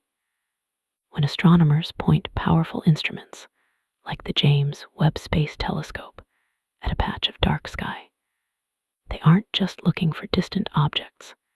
They are hunting for the first chapters of the universe's story. By capturing light that has traveled for over 13 billion years, we can see galaxies as they appeared in their infancy, just a few 100 million years after the Big Bang. These ancient galaxies look different from the ones near us today. They are smaller, messier, and clumping together in chaotic formations. It is a strange and beautiful paradox that the only way to understand how our universe grew up is to look at the light from its childhood. However, this ability to look back has a hard limit. We can look back through the eons until we hit a wall of opaque fog, a time before stars ignited, when the universe was filled with hot, glowing gas that light couldn't penetrate.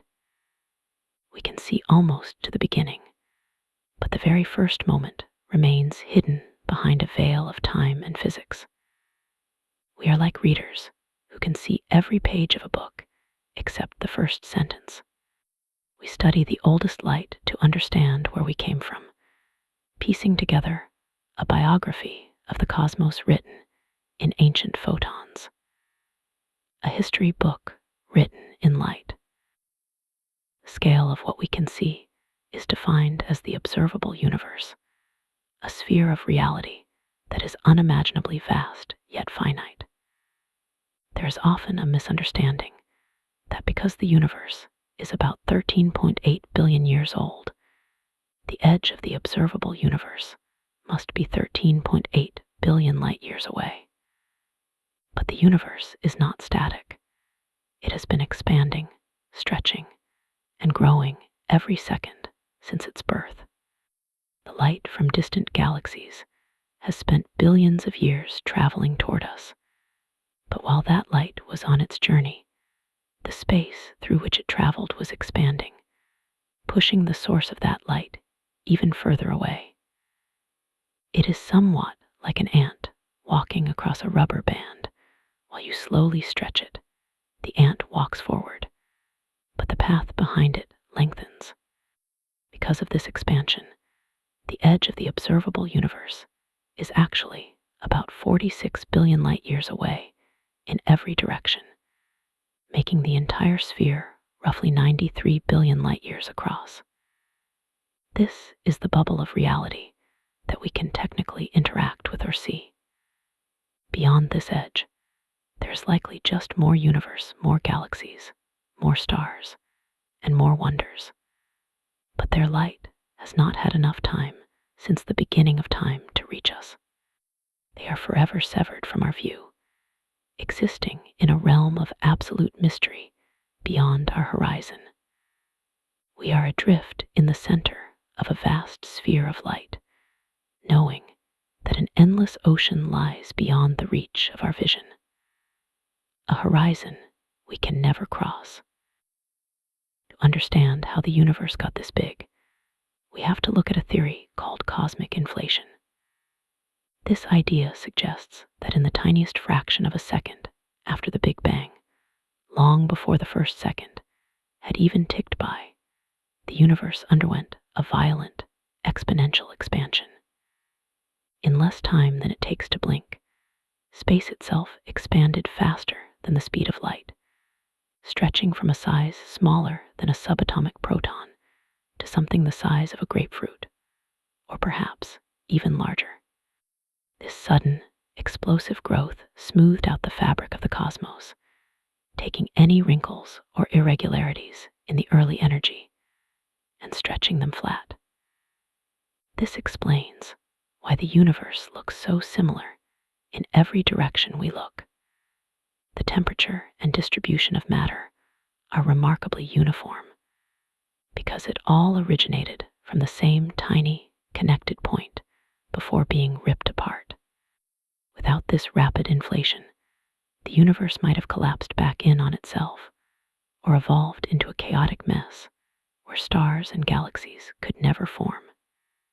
It was this initial breath, a sudden, mighty exhale of space itself, that set the stage for everything that followed.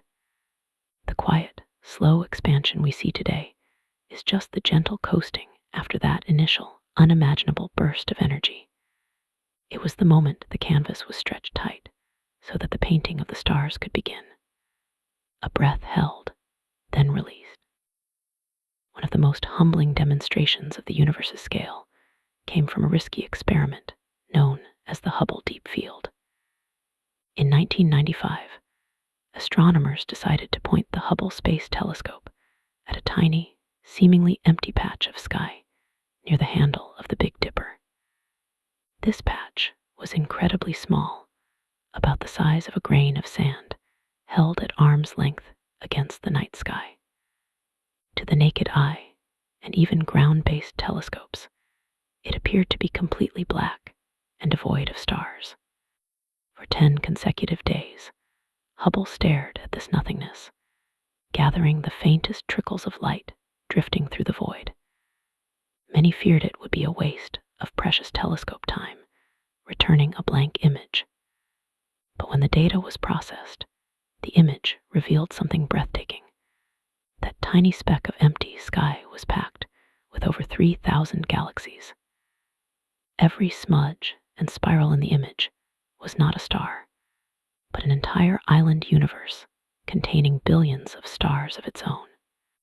It fundamentally changed our understanding of the cosmos, proving that no matter where you look in the dark, you are looking at a tapestry of galaxies extending into infinity. If you held that grain of sand up to any point in the sky, you would be covering thousands of galaxies. The darkness is not empty, it is merely deep, filled with more worlds than there are grains of sand on all the beaches of Earth. The darkness is not empty, just deep. Midst this vast sea of galaxies, there are immense invisible currents pulling everything along. Our own galaxy, the Milky Way, along with thousands of our neighbors, is being dragged through space at incredible speeds toward a mysterious gravitational anomaly known as the Great Attractor. Located hundreds of millions of light years away in the direction of the Centaurus constellation, this region acts like a cosmic drain pulling galaxies toward it with the force of 1,000,000,000,000 suns. We cannot see the Great Attractor directly because it lies hidden behind the zone of avoidance, the dense band of dust and stars in our own Milky Way that blocks our view. We only know it exists because we can measure the speed and direction of the galaxies around us, watching them flow like water in a river toward this central point. It is a reminder that gravity shapes the universe on the largest scales, creating invisible structures and superhighways that dictate the motion of entire clusters of galaxies. However, despite our movement toward it, we will likely never reach the Great Attractor. The expansion of the universe is accelerating, pushing things apart faster than this gravity can pull them together. We are caught in a current flowing toward a waterfall that is retreating away from us faster than we can swim. A gentle tug in the cosmic river. In contrast to these crowded clusters and gravitational rivers, there are places in the universe where almost nothing exists at all. One of the most famous of these empty spaces is the Boötes Void, often called the Great Nothing. This is a nearly spherical region of space, roughly 330 million light years in diameter. In a typical region of space of this size, we would expect to find thousands of galaxies teeming with stars and life. But in the Boötes Void, astronomers have discovered fewer than 60 galaxies in total. It is an expanse of absolute desolation, a desert in the cosmic landscape. The void is so large that if the Milky Way were situated in its center, we wouldn't have known other galaxies existed until the invention of powerful telescopes in the 1960s. For most of human history, looking up at the night sky from such a place would have revealed only our own stars, and then, beyond them, a perfect, unbroken blackness. The void likely formed from the merging of smaller voids over billions of years, like soap bubbles coalescing into larger pockets of air. These voids aren't truly empty. They still contain dark matter and some stray hydrogen atoms, but the density is so low that calling them nothing feels appropriate. Scientists estimate there are many such voids throughout the universe, carved out by the expansion of space and the gravitational pull of matter toward dense regions.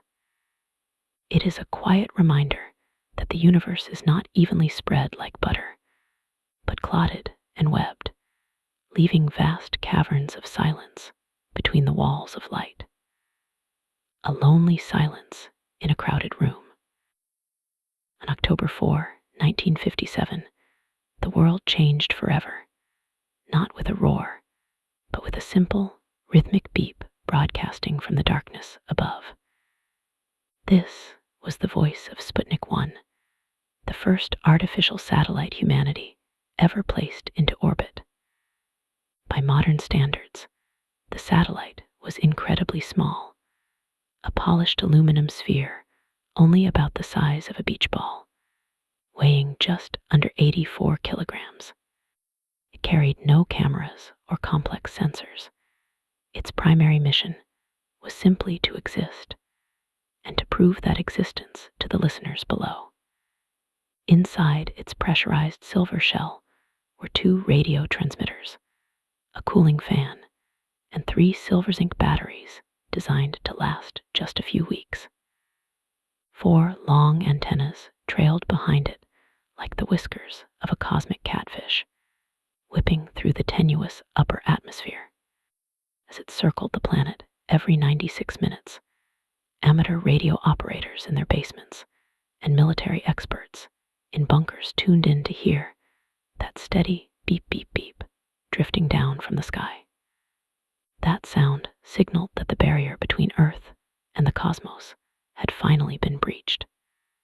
People would stand in their backyards at twilight, watching for the faint, moving star crossing the constellations, realizing that for the first time in history, a human-made object was living among the heavens. It orbited for 3 months before its orbit decayed, pulling it back into the atmosphere where it burned up in January 1958. It was a fleeting visitor, a small silver moon that opened a door we can never close again.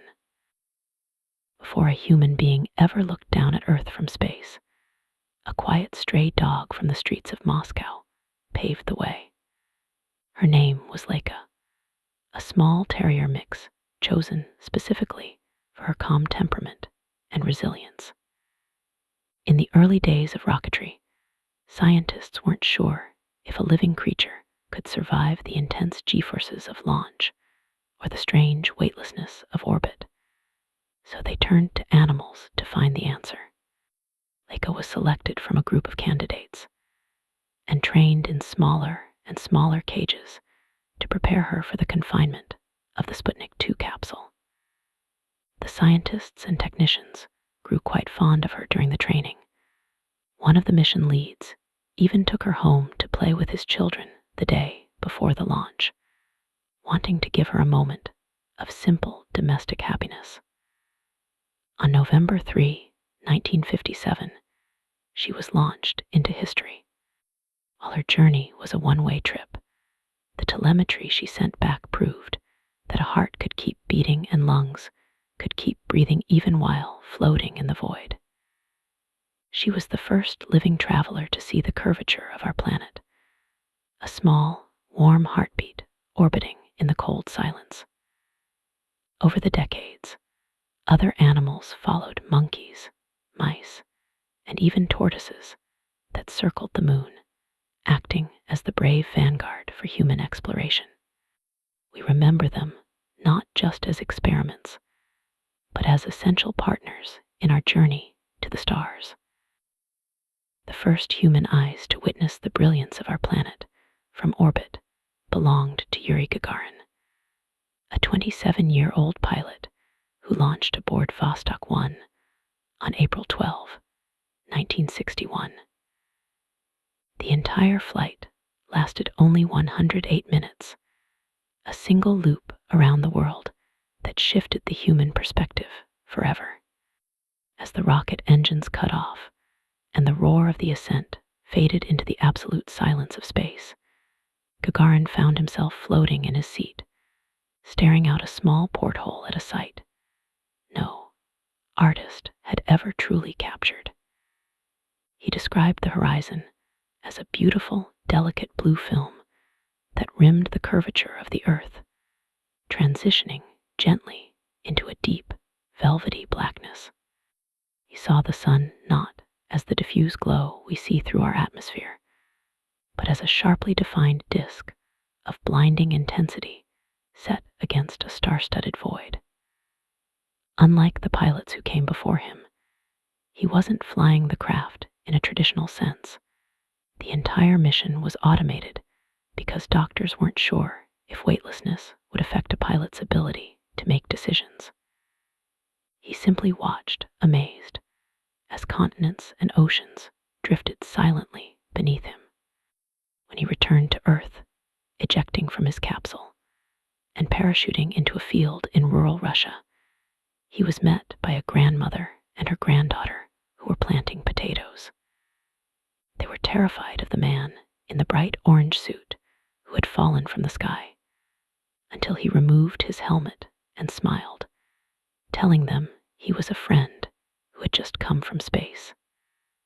A singular moment of solitude that united all of humanity. When humanity finally reached for the moon with the Apollo missions, we did so using computing power that is almost impossibly small by today's standards. The Apollo Guidance Computer, or AGC, was the brain that navigated the 250,000-mile void between Earth and the lunar surface. Yet, it had less processing power than a modern musical greeting card. It operated with about 72 kilobytes of read-only memory and just 4 kilobytes of RAM, millions of times less than the smartphone likely resting on your nightstand right now.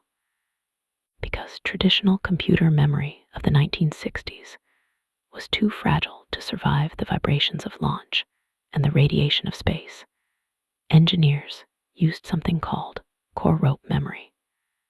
This meant that the software wasn't just written, it was physically woven. Skilled textile workers, often women recruited from local factories, sat at looms and threaded copper wires through tiny magnetic iron rings. If a wire went through a ring, it was a 1. If it went around, it was a 0. The software that landed Neil Armstrong and Buzz Aldrin on the moon was literally woven by hand, copper stitch by copper stitch.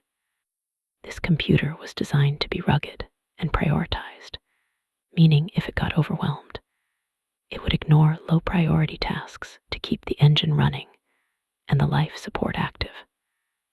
This famously happened during the Apollo 11 descent, when the 12:02 alarm flashed, signaling the computer was overloaded.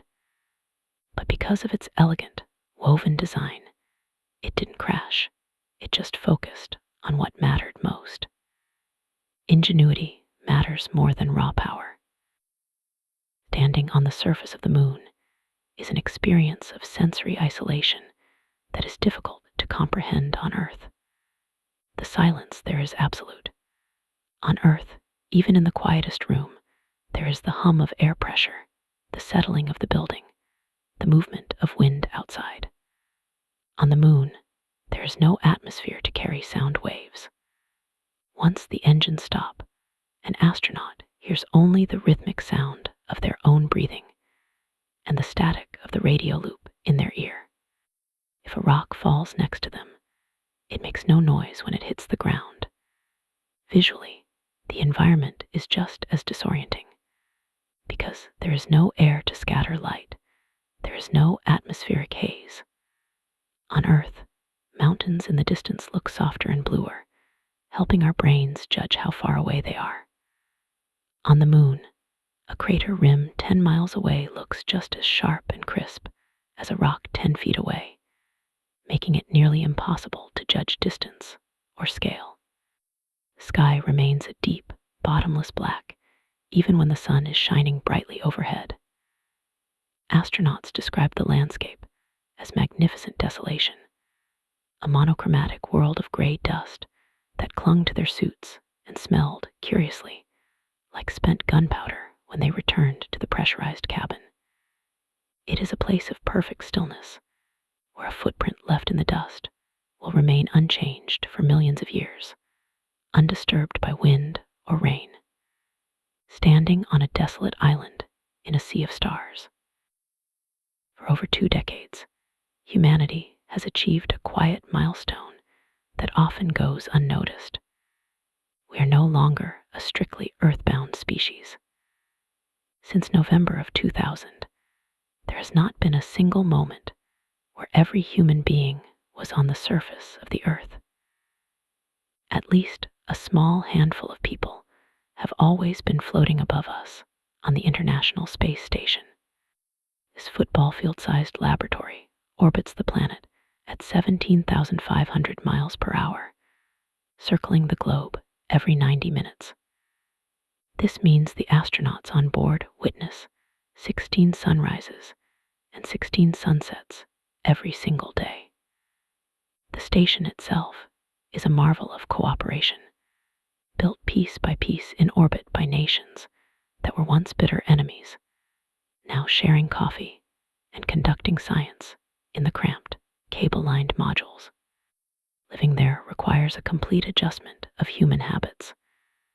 Without gravity, fluids shift to the head, making faces look puffy, spines elongate, making astronauts taller, and muscles begin to waste away without the constant resistance of walking, requiring 2 hours of exercise daily just to maintain basic strength. But the trade-off is the view from the cupola, a 7-window observation dome facing Earth. From there, astronauts watch the aurora borealis dancing over the poles, and the thunderstorms flashing like camera bulbs within the clouds below. It is a fragile metal bubble of light and life, acting as a permanent foothold in the sky. Perhaps the most poetic gesture in the history of space exploration is the Voyager Golden Record, a time capsule launched in 1977 aboard the Voyager 1 and 2 probes. As these spacecraft were designed to leave our solar system and travel endlessly through the interstellar void, scientists led by Carl Sagan decided to include a message for anyone or anything that might find them millions of years from now. The message is recorded on a 12-inch gold-plated copper phonograph record designed to last for 1 billion years in the harsh environment of space. It contains the sounds of Earth, the wind, the surf, thunder, birds, whales, and the sound of a mother kissing her child. It holds greetings in 55 ancient and modern languages and 90 minutes of music, ranging from Bach and Beethoven to Chuck Berry and Peruvian wedding songs. There is even a recording of the brainwaves of a woman thinking about what it feels like to fall in love.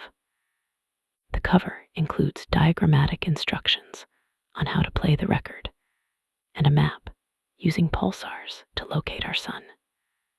Voyager 1 is now over 15 billion miles away, the farthest human-made object in existence, drifting in the dark space between the stars. The chance of it being found is infinitesimally small, but that wasn't the only point. It was a gesture of hope, a love letter to the universe from a small blue world, saying, "We were here, and we made music." The universe contains events of such staggering power that they challenge our ability to comprehend energy itself. Among the most intense of these are gamma ray bursts, often referred to by astronomers simply as GRBs. These are not merely bright lights in the dark. They are the most luminous electromagnetic events known to occur in the universe since the Big Bang.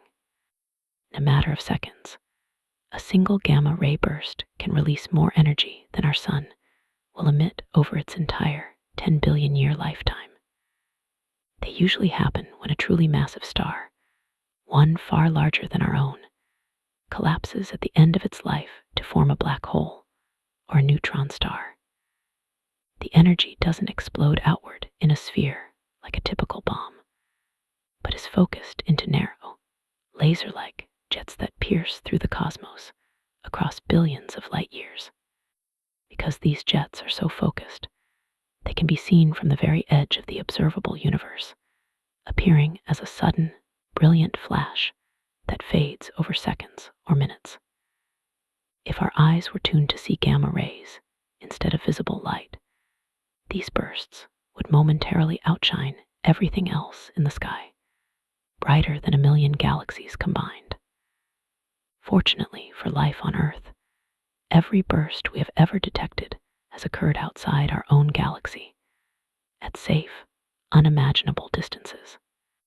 They are like lighthouse beams from the deep past, flashing briefly to announce the death of a titan and the birth of a black hole, reminding us of the silent, unseen power that threads through the dark, a brief, blinding signal from the edge of time. While the distant universe holds massive explosions, the space immediately surrounding our planet has become crowded with a much quieter, man-made hazard known as space debris. Since the dawn of the space age in the late 1950s, we have launched thousands of rockets and satellites, and not all of them came back down. Today, Earth is surrounded by a vast, swirling cloud of defunct machinery, spent rocket stages, and millions of tiny fragments. The problem isn't just the large objects, like dead satellites the size of school buses, but the tiny ones. In the vacuum of space, objects in low Earth orbit travel at roughly 17,500 miles per hour, or about 10 times the speed of a rifle bullet. At these velocities, a fleck of paint or a screw carries the kinetic energy of a hand grenade. There are over 100 million pieces of debris smaller than a millimeter, all racing around the planet in a chaotic web. This has led scientists to worry about the Kessler syndrome, a scenario where one collision creates a cloud of shrapnel that causes further collisions, creating a cascading chain reaction that could render orbit unusable for generations. Windows on the space shuttle were frequently replaced because they were pitted by flecks of paint floating in the void. It is a strange legacy of our exploration, a ring of silent, speeding metal that encases our world, a ghostly shell of our past technological triumphs orbiting endlessly in the dark, a metal veil drawn around the Earth.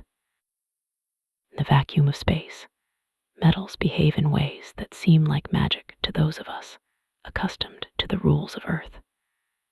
This phenomenon is known as cold welding or contact welding. On Earth, if you touch two pieces of clean metal together, nothing happens. They remain separate. This is because the atmosphere contains oxygen, which instantly reacts with any exposed metal surface to form a thin, invisible layer of oxidized material. This layer acts as a barrier, preventing the atoms of one piece of metal from interacting with the atoms of the other. But in the hard vacuum of space, there is no oxygen to form this protective rust or oxide layer. If two pieces of perfectly clean, smooth metal touch in space, the atoms have no way of knowing they belong to separate objects. They simply bond together, instantly fusing into a single, solid piece, as if they had been melted, yet without any heat involved. This caused significant problems during early space missions. Hinges would freeze, and bolts would seize up as if glued. Engineers learned they had to coat metals in special lubricants, or use different types of materials that wouldn't bond to prevent spacecraft from welding themselves shut. It is a reminder that the distinct boundaries between things we see here are often maintained by the air we breathe. Without that atmosphere, matter seeks to return to a state of unity, binding together in the silence, two becoming one simply by touching. The silence of space is not just a poetic idea.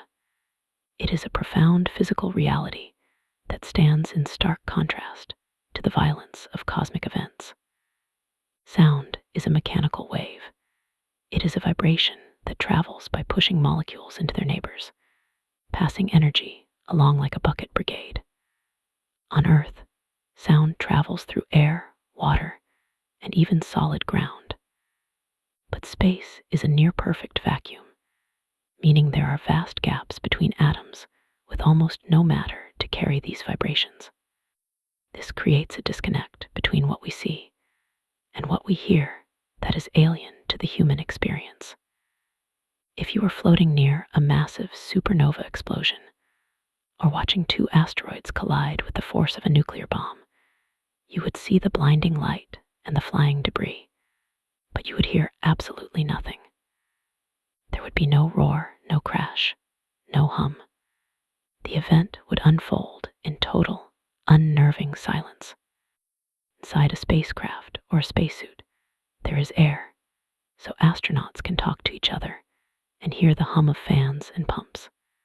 But just inches away, on the other side of the glass visor, the universe is mute. Even the sun, which is a churning ball of violent nuclear explosions, effectively screams across the spectrum of light, but remains quiet to our ears. It creates a sensation of isolation that is hard to describe, a world where the most catastrophic forces operate without a whisper. A cinema of infinite violence, played with the sound turned off. There's a type of weather in space that is invisible, silent, and constantly passing through us. These are cosmic rays, high-energy particles, mostly protons, that have been stripped from atoms and accelerated to near the speed of light. They originate from the shockwaves of exploding stars, black holes, and other cataclysms deep in the galaxy. On Earth, our thick atmosphere and magnetic field act as a shield, absorbing most of these particles before they reach the ground. But for astronauts traveling above that shield, cosmic rays are a tangible presence. During the Apollo missions to the moon, astronauts reported a strange phenomenon while trying to sleep. With their eyes closed and the capsule dark, they would suddenly see flashes of white light, streaks, or clouds appearing in their vision. Scientists realized these were cosmic rays passing right through the spacecraft walls and physically striking the astronauts' retinas, triggering a false visual signal. It was a direct interaction between the human nervous system and a particle that had traveled thousands of light years. Even now, electronic equipment in space has to be hardened because a single cosmic ray striking a computer chip can flip a bit from a 0 to a 1, causing glitches. It is a reminder that space is not truly empty. It is filled with a rain of subatomic particles, a constant, invisible drizzle from the ancient universe that passes through ships, suits, and bodies alike. The ghost of a dead star passing through a closed eye. Humans cannot breathe in the vacuum of space. Those who have ventured there report that it has a distinct and memorable smell. Of course, astronauts cannot smell space directly while they are outside. They are sealed inside their pressurized suits. However, the aroma reveals itself when they return to the airlock and repressurize the cabin. As soon as they take off their helmets, a distinct scent wafts off their suits, gloves, and tools, a smell that clung to them from the void outside. Astronauts have described this scent in various ways, often comparing it to seared steak, hot metal, welding fumes, or gunpowder. It is an acrid, metallic, slightly sweet smell that seems to stick to everything that has been exposed to vacuum. The cause is likely chemical. Space is filled with atomic oxygen and high-energy particles. When these particles adhere to the fabric of the spacesuit and are then brought back into the oxygen-rich environment of the spacecraft, they react violently with the air, creating ozone and other compounds that our noses detect as a burnt smell. Some scientists also suggest the smell comes from polycyclic aromatic hydrocarbons molecules that are abundant in the universe and are created by dying stars.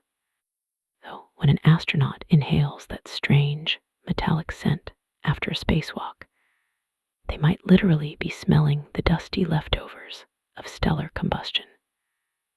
The campfire smell of the universe itself. The human body evolved over millions of years to live in a very specific gravity well. And when that gravity is removed, our biology begins to shift in fluid and fascinating ways. In the microgravity environment of orbit, the physics of the body change immediately. On Earth, Gravity constantly pulls fluids, blood, and water down toward our legs. In space, that pull vanishes, and the fluids shift upward into the chest and head. This gives astronauts what they call puffy face syndrome, where their faces look rounder and their legs become bird-like and thin. The sensory confusion is so great that many experience space sickness, as their inner ears, which rely on gravity to tell up from down, send chaotic signals to the brain. But the changes go deeper. Without the constant compression of gravity pushing down on the vertebrae, the human spine begins to expand and straighten. An astronaut can grow up to 2 inches taller after just a few months in space, which can cause back pain as the muscles and nerves stretch to accommodate the new height. The heart, having less work to do to pump blood against gravity, actually shrinks and changes shape slightly. Bones, no longer needing to support weight, begin to dissolve and lose density, requiring astronauts to exercise for hours every day just to maintain their skeletons. It shows how deeply we are tethered to our planet. Even our height and the shape of our hearts are sculpted by the invisible pull of Earth. We are creatures of gravity, molded by the force that holds us down. In the vast silence of the cosmos, we occasionally listen for a whisper that suggests we are not alone. And in August of 1977, we thought we finally heard it. This event is known in astronomy as the WOW signal, named after the marginal note excitedly scribbled in red ink by astronomer Jerry Amon. He was reviewing data from the Big Ear Radio Telescope in Ohio, which had been scanning the sky for signs of extraterrestrial intelligence. The telescope picked up a sudden, intense burst of radio waves lasting exactly 72 seconds, coming from the direction of the constellation Sagittarius. What made this signal so compelling was its frequency, roughly 1420 megahertz. This is the resonant frequency of hydrogen, the most common element in the universe, and scientists had long theorized that any intelligent civilization attempting to communicate across the stars would use this specific channel as a universal meeting point. The signal was strong, clear, and distinct from the background noise of deep space, rising and falling in intensity exactly as it would if the Earth's rotation swept a fixed telescope past a distant transmitter. Despite decades of searching the same patch of sky with far more powerful instruments, the signal has never been heard again. It remains a singular, unsolved anomaly, a momentary shout across the dark ocean of space that left us wondering if someone was briefly saying hello, or if it was simply a mysterious natural event we have yet to understand. The search for life isn't limited to listening for radio broadcasts. It also involves the fascinating theory of panspermia, which suggests that life might be a traveler rather than a local resident. This hypothesis proposes that the ingredients for life, or even simple microbial life itself, exist throughout the universe and are distributed by meteoroids, asteroids, and comets. In this view, a planet doesn't need to spontaneously generate life from scratch, but rather needs to be a fertile garden where drifting seeds can take root. We know that rocks can travel between worlds. We have found meteorites on Earth that originated from the surface of Mars, blasted into space by ancient impacts, and eventually captured by Earth's gravity. Experiments have shown that certain microscopic organisms and spores are incredibly resilient, capable of surviving the vacuum of space, extreme radiation, and perhaps even the violent heat of atmospheric entry if shielded deep inside a rock. If this theory holds true, it implies that life could be hopping from star system to star system over billions of years. It suggests a universe that is interconnected, where biology is not a rare miracle isolated on a single sphere, but a common chain of events linking worlds together. We might find that life on Earth is related to life on Mars, siblings separated by millions of miles of cold vacuum. To understand what alien life might look like, scientists study the toughest survivors on our own planet, organisms known as extremophiles. For a long time, we believed that life required sunlight, mild temperatures, and fresh air to survive, effectively defining the habitable zone by our own human comfort levels. However, biology has been found thriving in places that should be lethal.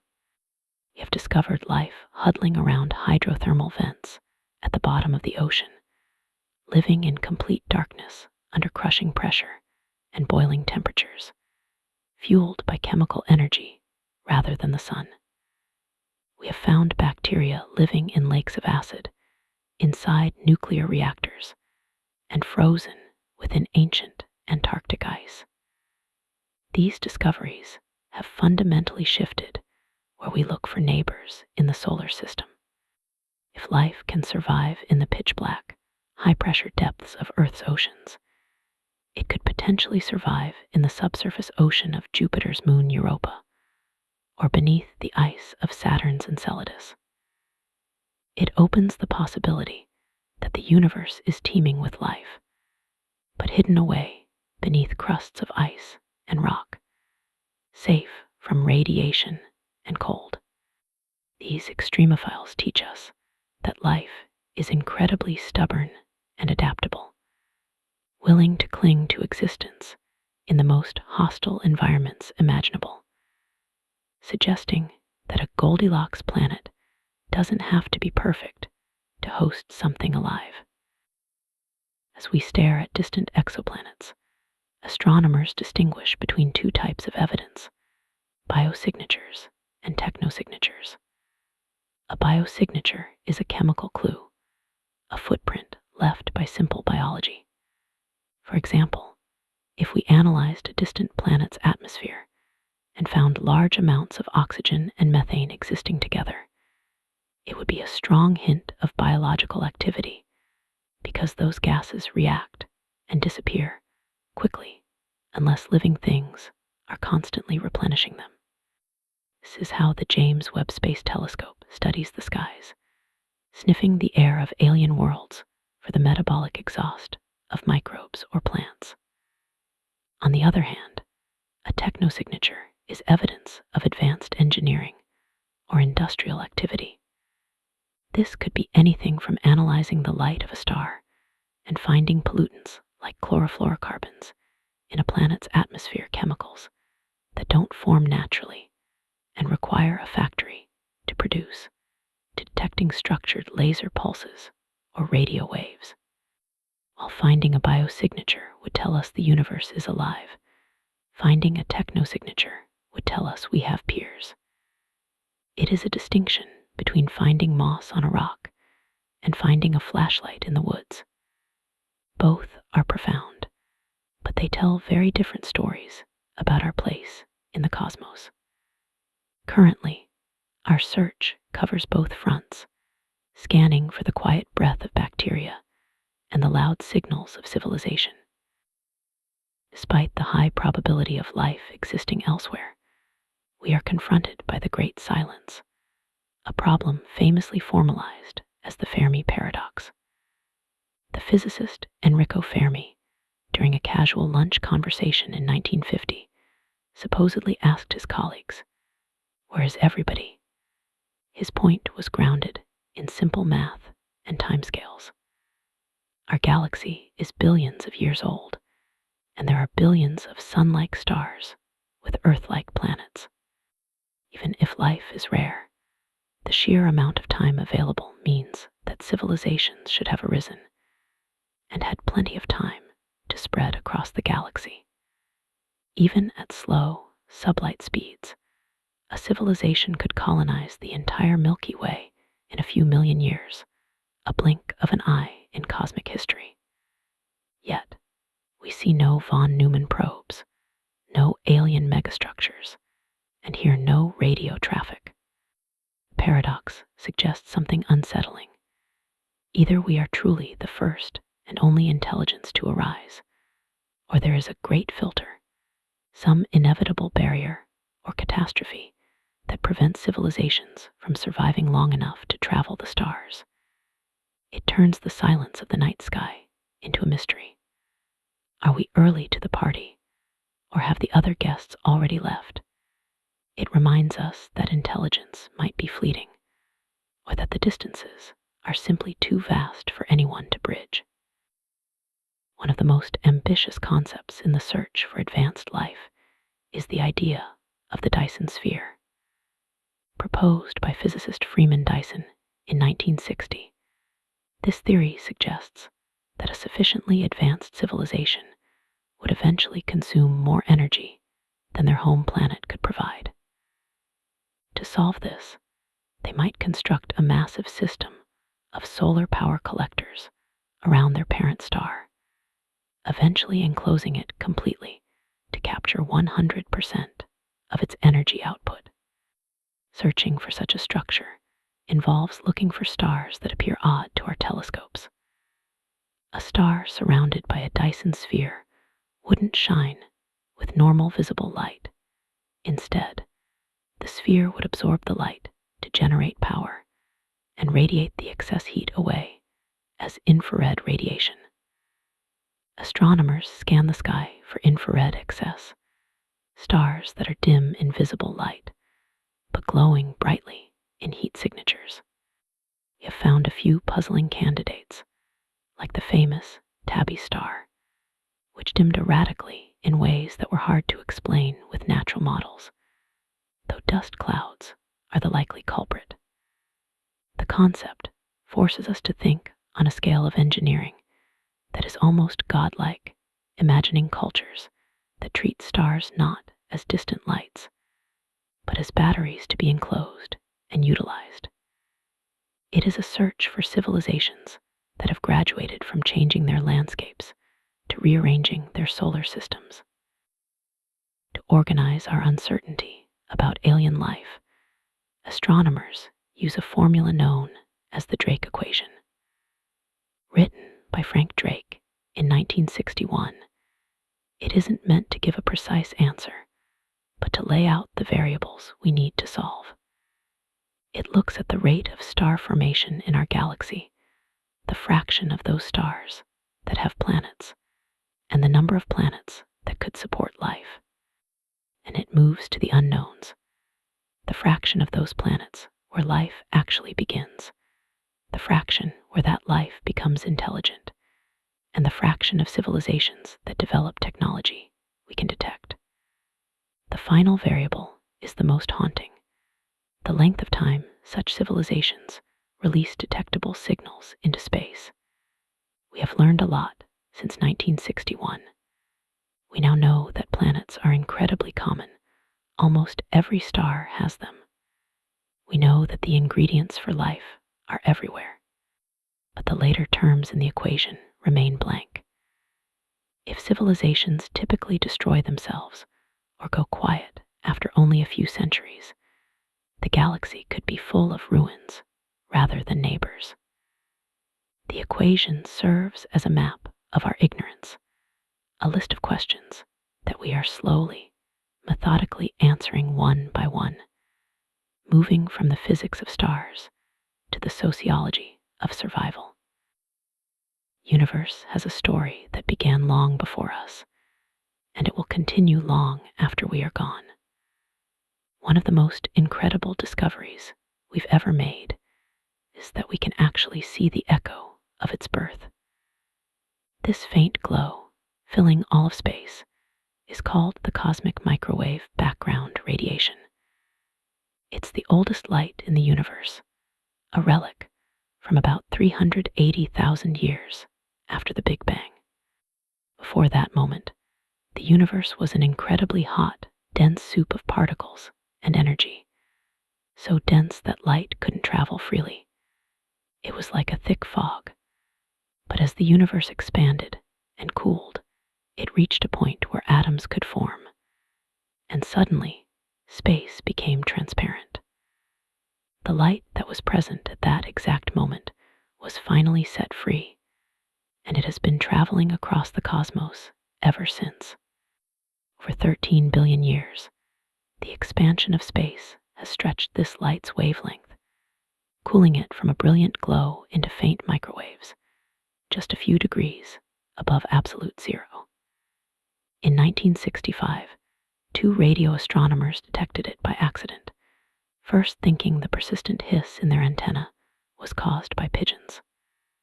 What they had found was the afterglow of creation itself, a baby picture of the entire cosmos, a faint whisper from the beginning of time. For most of the 20th century, astronomers believed the expansion of the universe must be slowing down, pulled back by the gravity of all the matter within it. But in the late 1990s, a study of distant, exploding stars called supernovae revealed something completely unexpected. The universe isn't slowing down. Its expansion is actually speeding up. Something is pushing everything apart, acting as a kind of anti-gravity. Scientists have given this mysterious force a name: dark energy. We have no idea what it is, but calculations suggest it makes up nearly 70% of the total energy and matter in the universe. It seems to be a property of space itself, a constant energy in the vacuum that drives galaxies away from each other at an ever-increasing rate. Its existence implies a very different fate for the universe than we once imagined. Instead of collapsing back in on itself in a big crunch, the cosmos seems destined for a future of endless expansion, where galaxies drift further and further apart until the night sky of one is empty of all others. A force we cannot see, pulling everything toward a future of increasing loneliness. If dark energy continues to push the universe apart, the most likely outcome is a scenario known as the Big Freeze, or the heat death of the universe. It is not a sudden, dramatic end, but a slow, gradual fading into darkness and cold. As galaxies recede from one another, the universe will become a much emptier place. The raw material for making new stars, the vast clouds of gas and dust, will eventually be used up. One by one, existing stars will exhaust their fuel and die out. Stars like our sun will become cold, dark white dwarfs, while massive stars will have already become neutron stars or black holes. The age of starlight will come to an end, plunging the universe into a perpetual twilight. Over truly unimaginable timescales, even these stellar remnants will begin to decay. The universe will continue to cool until it approaches absolute zero, and all the energy within it becomes so evenly distributed that no work can be done. It will be a state of perfect equilibrium, where nothing ever happens again. A quiet, final stillness settling over a vast and empty cosmos. The long, slow dimming of the final cosmic light. In this far-flung future, even the fundamental building blocks of matter itself may not last forever. According to some theories in particle physics, the protons that form the nucleus of every atom are not truly stable. They are just exceptionally long-lived.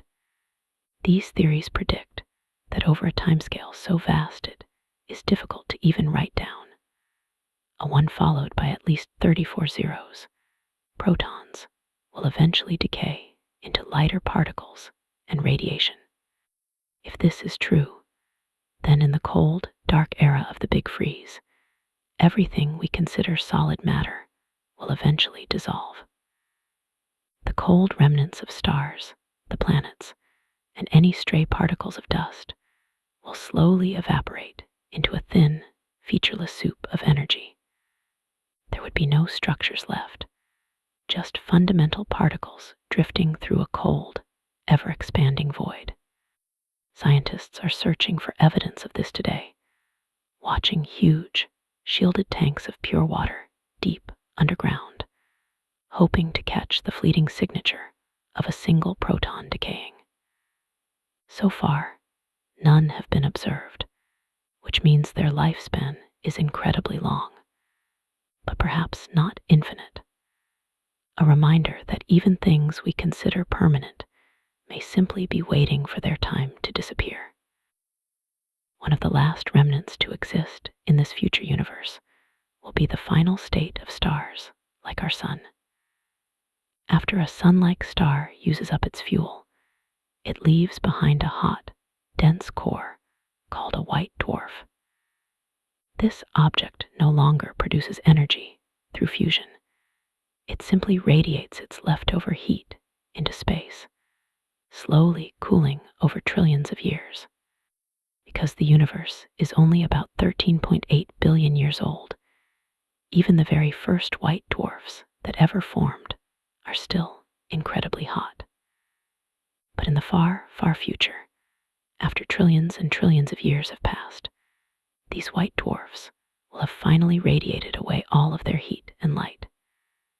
They will become a theoretical object known as a black dwarf, a cold, dark, crystallized sphere of carbon and oxygen, essentially a planet-sized diamond floating, inert in the blackness.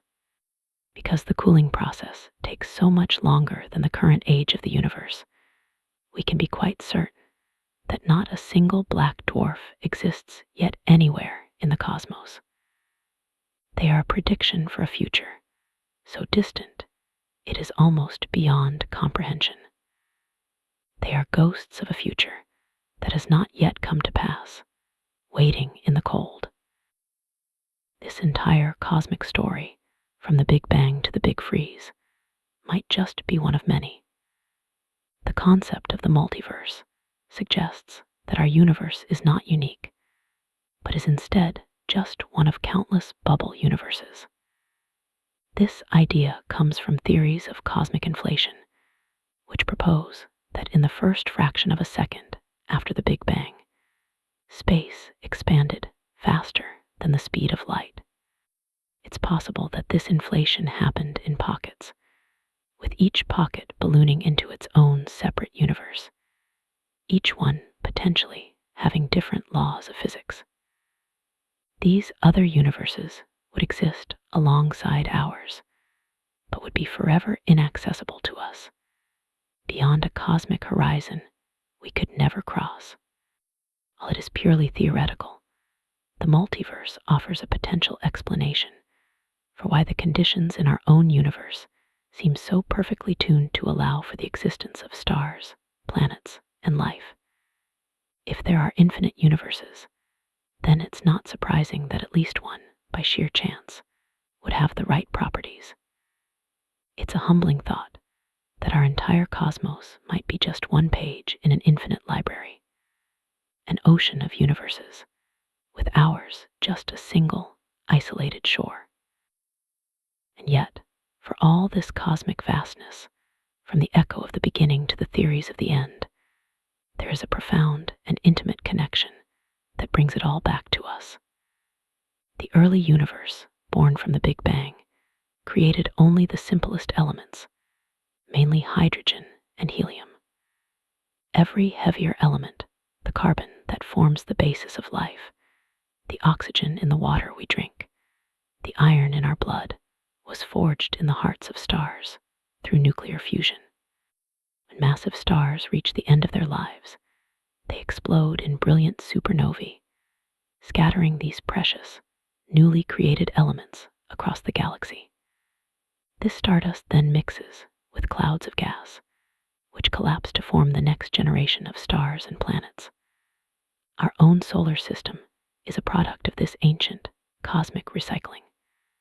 The Earth, this room, and our very bodies are made from the ashes of long-dead stars. The astronomer Carl Sagan captured this beautifully when he said we are star stuff. We are not separate from the universe, looking in. We are a part of it, a way for the cosmos to know itself. We are not just living in the universe is living in us. We've explored space through many details tonight. Knowledge builds on itself across centuries.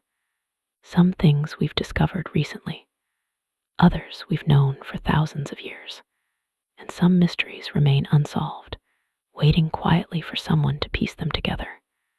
And now, as we reach the end of this journey, wherever you are and whatever time it is, I hope these thoughts have given you something gentle to rest with. May your sleep be deep and peaceful. Good night.